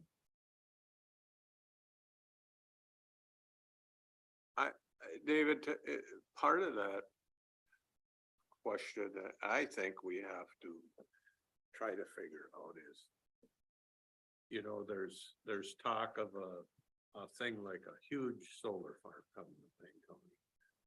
My first reaction was, yeah, that'd be awesome, you know? But it's not proposed to be right next to me, so it's easy for me. Yeah. It's like Terry brought up today, you know, I look at that plan for an exit and I go, you know, the most thing that makes the most sense to me for Pine County is to extend Highway 23 to the east and go get over the railroad tracks and make a nice road, but I don't own that farm right there. Yeah, you're gonna hit the sinks and you're gonna hit a lot. We had, that's part of the whole formula, how that works. So well, I want to talk about that, but yeah, so the, What I would like to do because I think we've made significant progress in the last, since we started. We formed a broadband committee. And we have interest, and we have some contractors doing some work. I think the hardest thing for us is going to be to hold our foot to the floor and make sure it is, we said we're gonna get broadband to Pine County. That doesn't mean we leave Bruno out. Right. You know, so we have to make sure as this thing, it's gonna be a long time coming. It's not gonna all happen by next 4th of July. But we have to make sure we're as enthusiastic about hooking up the last 50 customers as we are the first 50. So I think that's a long-term, I call it a long-term goal that we have to stay focused on. I've been thinking on that too, you know, because we get excited about East Central Energy. Yep. But East Central Energy doesn't go to Bruno. You know, Right. So And- yeah, it's like how, so yeah, you're right, we can't lose that vision of Right. how can we help. the How people. are we gonna get, and I've already heard it from people in Rock Creek that, you know, they're not on East Central's plan, they're not Starwire didn't get funded, Midco says they're not gonna expand anymore in the country. Where does that leave us? You know, And I had gone to that one plan or one meeting and they had said, and it's all hindsight, but we probably shouldn't have given those grants to Midco because they were only gonna do that one area. And so them taking the most congested area is gonna keep somebody else from wanting to take that area because that congested area is already taken. So, But- you know, for them to but go the- there, it's not cost effective. the only grant we gave to Midco Right. was that little tiny thing just south of the Snake River where nobody was. Right. It wasn't where they already were going to build. Right. It wasn't in Rock Creek. That was with their own money. And it wasn't the northeast corner of the lake. That was their own money. How are we doing on our rebranding of our website or whatever, that whole thing? We're not rebranding our website, but I do have postcards with, the survey is still open. So we're doing a big push into the community for people to take the survey, to tell us about, you know, why you live here, why you work here, you know, tell your vision, not really your vision for Pine County, but just what words come to mind. And it's kind of a fun little survey. So if you guys haven't taken it yet, I would hope you would, and encourage people to take it. But that definitely ties into this strategic planning, and what your vision is and what your aspirations are for the county. I think that will help us get there, because once we have an identity that's beyond just the governmental organization, that will be a great way to sell ourselves to the rest. How do you get on the survey and how do people, where's that notification at? Or are we promoting it? How are we promoting? Civic Brand is handling most of the promotion. There's been some paid ads pushed out there. I haven't seen it. Oh, I have. Do you have the cards? We have postcards. We got postcards, JJ, we're passing out here. Gosh, they were. Debbie's behind you with. Oh. Yep, they're out at all the county counters, and I've been going and putting them out at local businesses as much as I can. I was just given these by Civic Brand when they were in town. The first. I guess I haven't heard of it. I don't know if you were advertised in the local papers or if it was just social media, but if you're putting them on business counters, I haven't seen any. I haven't made it quite down to Rico yet, but I will. We are pushing it out to the chambers, and it is on social media. It was given to the local media. I I wouldn't know, expect any down here, no, but I'm just speaking when I'm in contact with Sturgeon Lake on a daily basis. I haven't seen or heard it. I'm just asking. So it's not in the newspaper?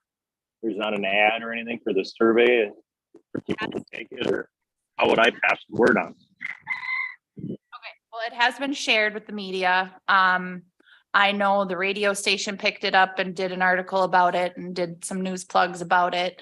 I believe it was in the commissioner update a couple weeks ago once it was live. It's still open and we are still promoting it. All the regular ways we try to promote it, so. Yeah, I don't. You shoot me the address or something. If it's a W, is it like a Survey Monkey or what is it?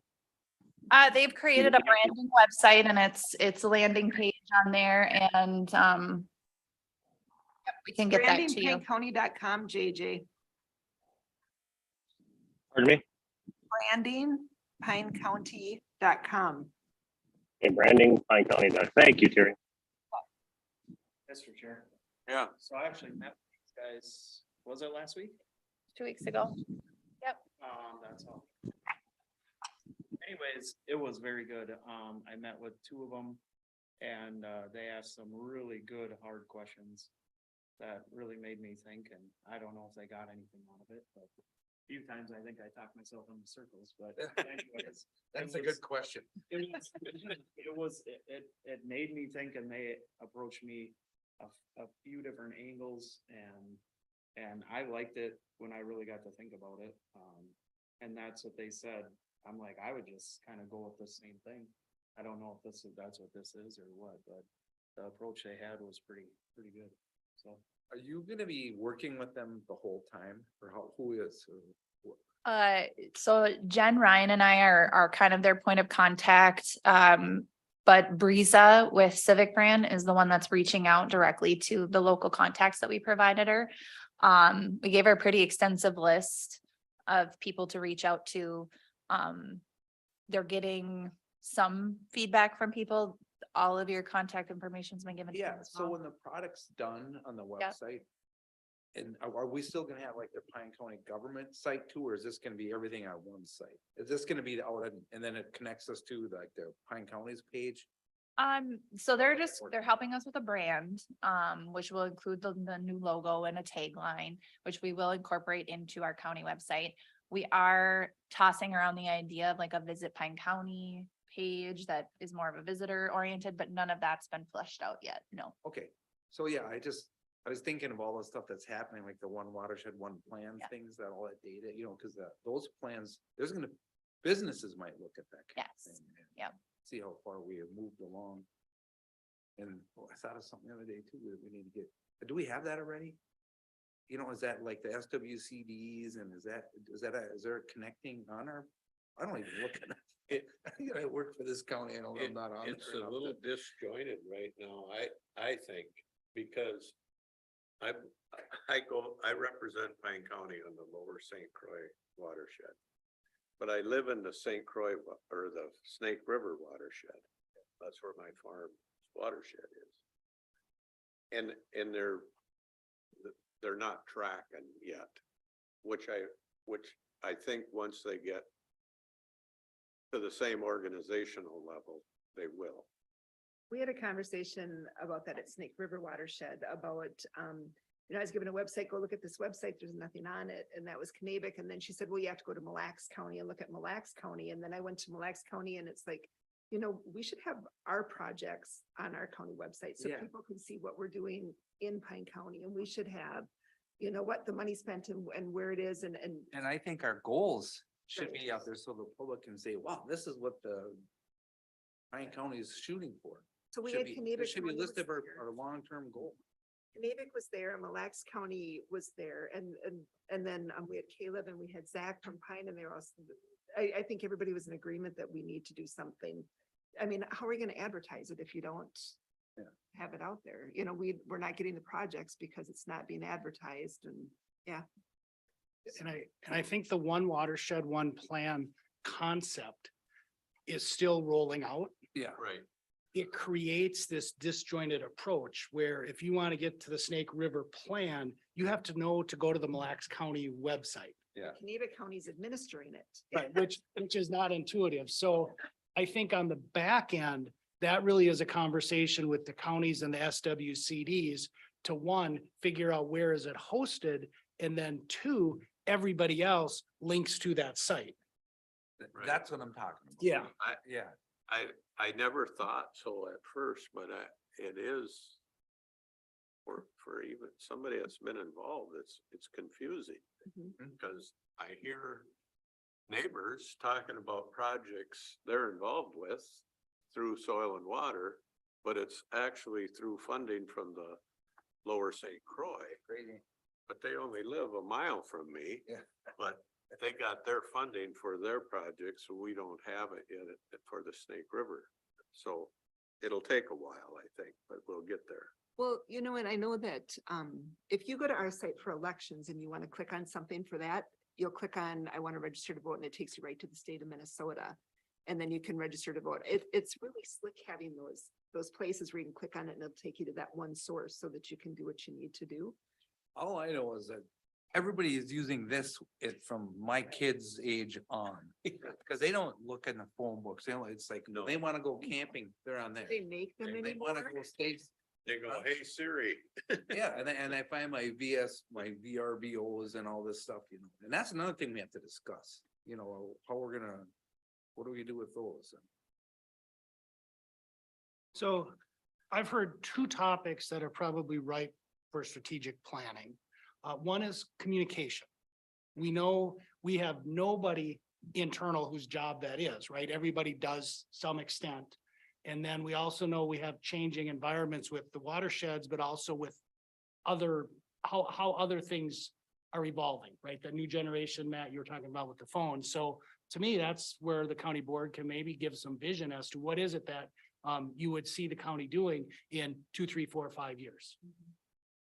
And then just the whole water planning piece, right? I remember years ago talking about the one watershed, one plan. And I was thinking that was gonna be a great thing, and I think in hindsight is, but now it's a different environment, and we need to consider what is the county role in strategic planning. I think Terry is carrying some conversation to the Snake River Board, right? That's really interesting about what is the future of that board. So maybe that's another, just note that we take for whenever you get together. And then what's the glue that holds them all together? I mean, all this plan. watershed. Bowser But and the plan. there's 4 plans. Bowser. by county. Oh, I see what you mean, it's gonna have to have some kind of, the SWCDs, or they don't want them fighting, so you have to have a separate board for all of them, or one board for all. I don't know. That's gonna be I think evolution in the end, right? I never, Oh, that'll be- never envisioned that. I don't know. I One of the struggle with, questions that was popped off to me. I've been talking with Teresa from Snake River, and one of the things is, okay, so once one watershed, one plan is done, are the counties still gonna be doing some of our own water plans? Or are we gonna rely totally on them? So I mean, and she said that's things that we all need to be discussing, because it's not black and white. no, So, but we always have a county board with the SWCD, one commissioner at least, and an alternate. And I think every SWCD does, right? On those boards? Huh? On the boards? I think they're structured that way. well, I was told, I had a good conversation with her yesterday, and being new, it's kind of, but she had stated that it was not the intent to have the watersheds be part of the boards. Is that anything you remember, Josh? She thought that it was just Watershed's gonna, not being part of the SWCD. right, I think. the Snake River Water, yeah, so the one watership, one plan. Not, I'm sorry, just to make sure, not having the soil and water conservation districts be participants in the one watershed, one plan boards. Right. Oh, that'd be No. interesting. So she had said that it was, that it was just gonna be the county commissioners. No, not And that. that, way. that's what I had said, was my understanding was that that was not the case until August. Snake River Watershed Management Board doesn't Right. have the soil and water, it's only the commissioners. So what we're gonna be talking about at the next meeting is dissolving that board and just going with the one board. What was unique when one watershed, one plan came in, I had already had how many years? It's gonna be a separate. Snake River Watershed Management Board. So it was like when Bowser sat there and explained, I was like, oh, this is a no brainer. The only difference was adding the. Right. soil and Water conservation. We got that done. Yeah, so, and that was the only thing, and I thought that was part of the law, which I think it is, that's why I couldn't do anything else. But my understanding is once, like Pine County, we have 4, once they're all in place, our water management plan is gone, because there's no real reason for it. That's And what I, as. that's right. And that was my understanding Plan. too. That's what, He was saying yesterday that that's not necessarily what it is, so it's. but I think that's what's gonna happen in our county. Yeah, the different thoughts that are out there kind of. Yeah, and Teresa comes from Right. the yeah, county, which I really like Teresa, but she might have a little different direction and or Right. maybe a little bit, like her board that's now, what, 75% new or whatever it is, maybe didn't have the real clear picture on it as well, but. And my 2 cents, right? The new planning process that the state is promulgating creates a single water plan for each watershed. Right. The only confusion in that is how is it administered? Right. Because there it is not clear. And that's where, as policymakers, you know, can scratch your heads and converse with your neighbors and figure out how do you best administer a watershed plan that crosses county boundaries? Well, and Bowser's, you know, this is also new is my belief. I'm not positive on that, but you watch Bowser and Bowser will be, nope, you need to do it this way. And then in the next breath, it's, well, I'll take it and then we'll see. And then they just weaken and it's like, no, you don't have to do that anymore. You know, so it's. Well, it's I don't interesting. know either, but right now, you know, we're done with Nemaji Mhm. and it's functioning, you know, so, and we just have the policy committees there, I'm still on it, but it might meet twice a year or something, or no more than quarterly, I'm sure. Which is because they have clear direction, clear funding. Yep. Clear Would everything. would it make sense to have Bowser come to one of our COW meetings and make sure that, because we're getting close to having 3 of our 4 watersheds done. They attended ours last week. And, but Unfortunately, get us, that big get shot. our board kind of all up to speed that if we're interpreting everything right. Yeah. They If will we're come- hearing it from 3 different Bowsers. Who was the, okay, I have Darren now. We used to have, what was his name? Jason? Jason, yeah, and now it's Darren. Who do you guys have? I have Aaron, the gal, and we had somebody sat in St. Paul. When we We've were had talking a about our variety, we've government. had a variety of them. I don't know who our official one is, no. I would say, sure, Steve. But we need to be attentive to, I think, Terry's point that Bowser sometimes says what they want versus what the law or rules allow. Yeah, we've all figured that. So if our goal is to find out what does the playing field look like going forward, that's a question we should pose to Bowser and see if they're willing to present that to us. And what the Bowser lady when we were having the discussion, she says, we leave it up to you guys to decide how you're gonna govern with your adjoining. They don't wanna get in that mess. That's what I took away from our meeting last week. See, and when we had ours, my understanding was Bowser really wanted soil and water to be part of the one watershed, one plan board. But then when it came down to it, it was up to how the counties wanted it. So, you know, I don't know. Cause it changed there too, so. This is not my area of expertise, right? But under the law, counties have responsibility for water planning and soil and water conservation districts have responsibility for water planning. Yeah. So we either do it together cooperatively or we do it separately. And I think to Bowser's comment, they don't, you know, they're not gonna tell us. They can't tell us because we each have authority, counties and SWCD. And that's where maybe good policy making comes in.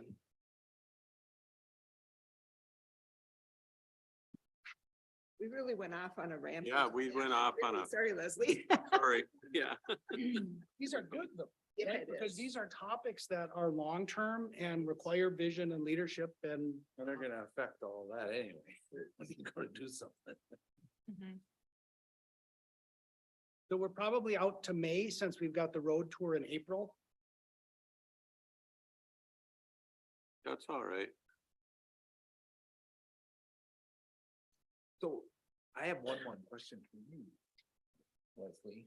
Well, I mean, many more, but is there, and I think I probably asked this to you before, is there any general idea when you need to have public land for public recreation opportunity? So, is there a ratio or, how do you define that? And I'm not putting on you to answer, but how can we, it'll be unique for every environment, right? I mean, I get that if somebody's mountain climbing, you have to have a mountain and it's gonna be this big or whatever. I think it's, if you It's just what look- we decide. It's just, if you look in Minnesota, there's counties that don't have any public land I know.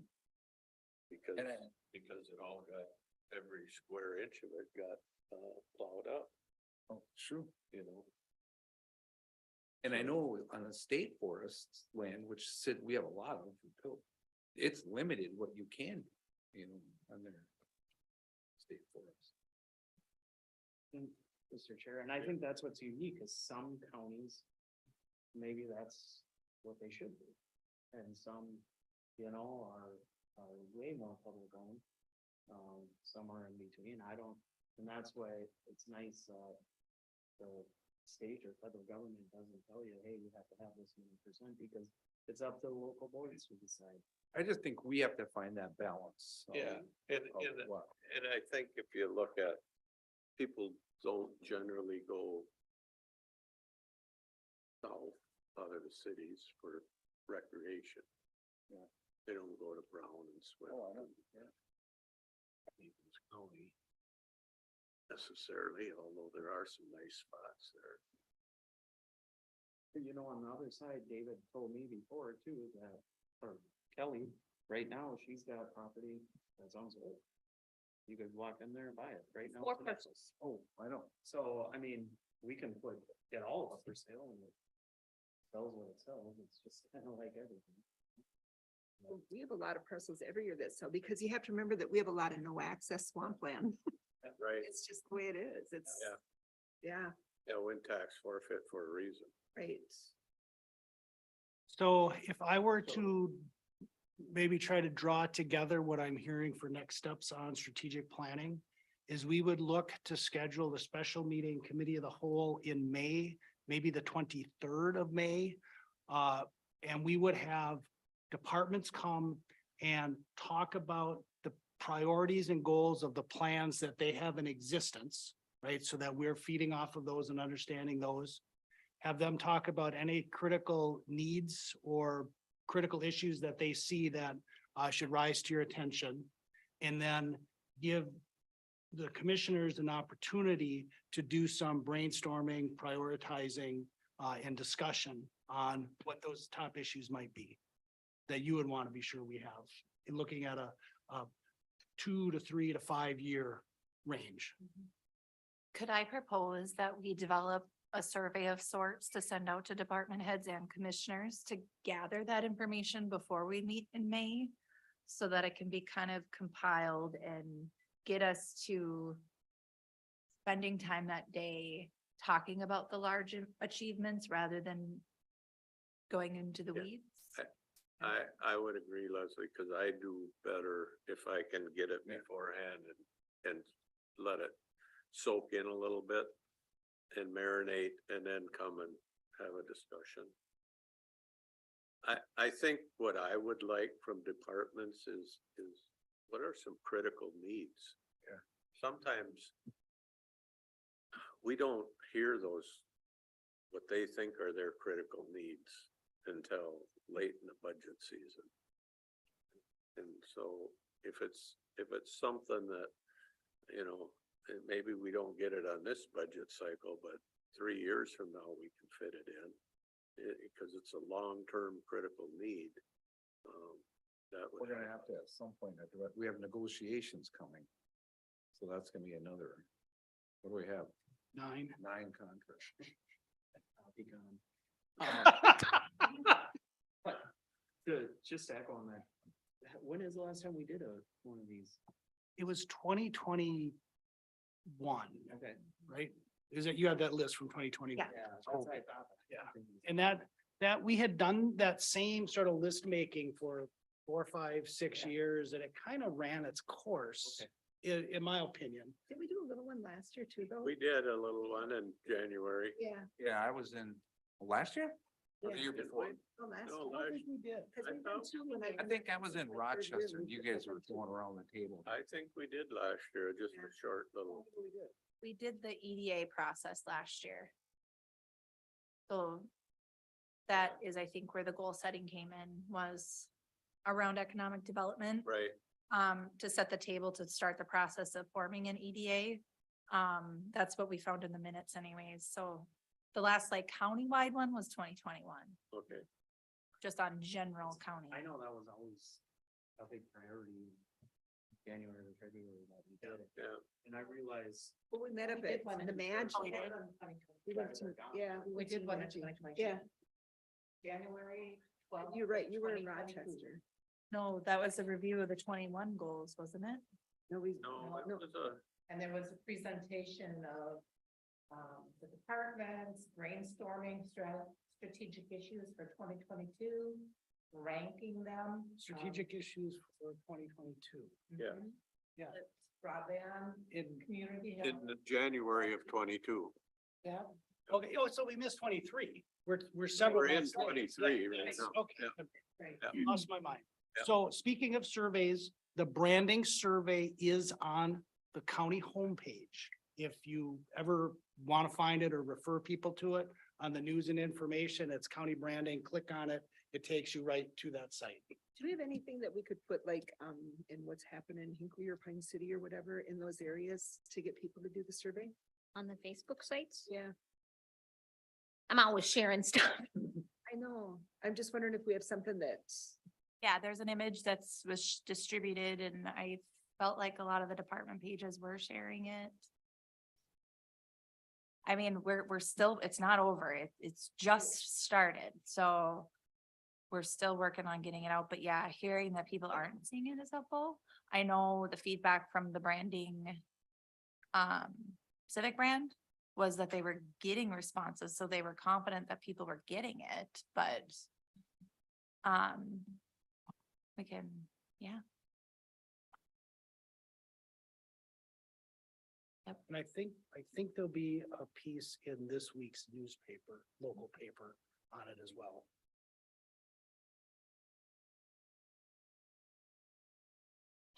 It'll write it. I think we need to put it in like the Evergreen, because that's free, or the Scotsman or whatever. But then that. Took goes to our, so we many took our different box, places. we took our box down so they don't put it in there. I don't have them. We used Well, to go- and that is. They just put it right in my Do you have mailbox solid now. waste on your list, Dave? Yeah, we need to do solid waste. Solid waste recycling. That is the hard part, is some people read that, some people read the newspaper, some people go on Facebook, some people need like a blimp to go over their head or something to hit them in the head. I have those days. Yeah, you know, it just, I mean, you could always do more, but obviously it just all costs money and some people just are never gonna be engaged. So even when they should Unless they be, can complain. and even them people. You guys doing that try to bike get trail engaged, work? and they still- Is that all just gonna happen with Mark and Minda now? We're done? Well, the beginning of it. Yeah. So regarding the Oberstar segment of the Munger Trail, after 2024, it should be constructed from Rock Creek to County Road 9 Snake River. Yeah, Is it going around the other side of the lake then? Go to the river. yeah, to the bridge. Across the Yeah. bridge. So then we have our takeoff point from there as ours, right? Yeah. Where we get help with from the state. We got like, alien. That's not that far from the hub on this intersection we're just talking about. From No. the feds. Huh? We just got about 1.2 million from the feds for that. And that's been the talk too, is how can we intertwine what Mille Lacs Ventures is doing and getting this trail to Right. go through.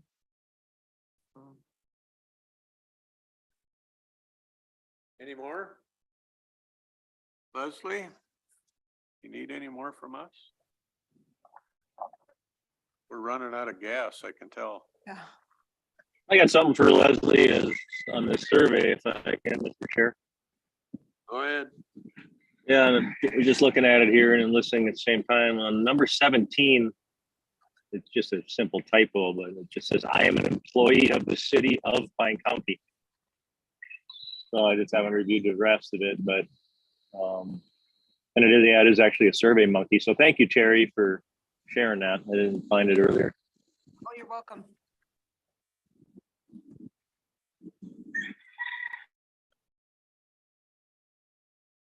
Thanks, JJ. Anything else, anybody? Terry? Nope. Looked like you had some. What? Otherwise, we'll declare this meeting adjourned. Thank you, everybody. See you, JJ.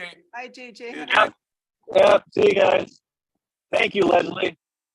That, So Leslie, I've asked you this so many times. Does it look like SCI Cable's gonna be able to break ground this year? Don't no idea. that's their plan, yeah. Yep. Okay, good. They, they're going through. Hey, just thanks, Ryan. The environmental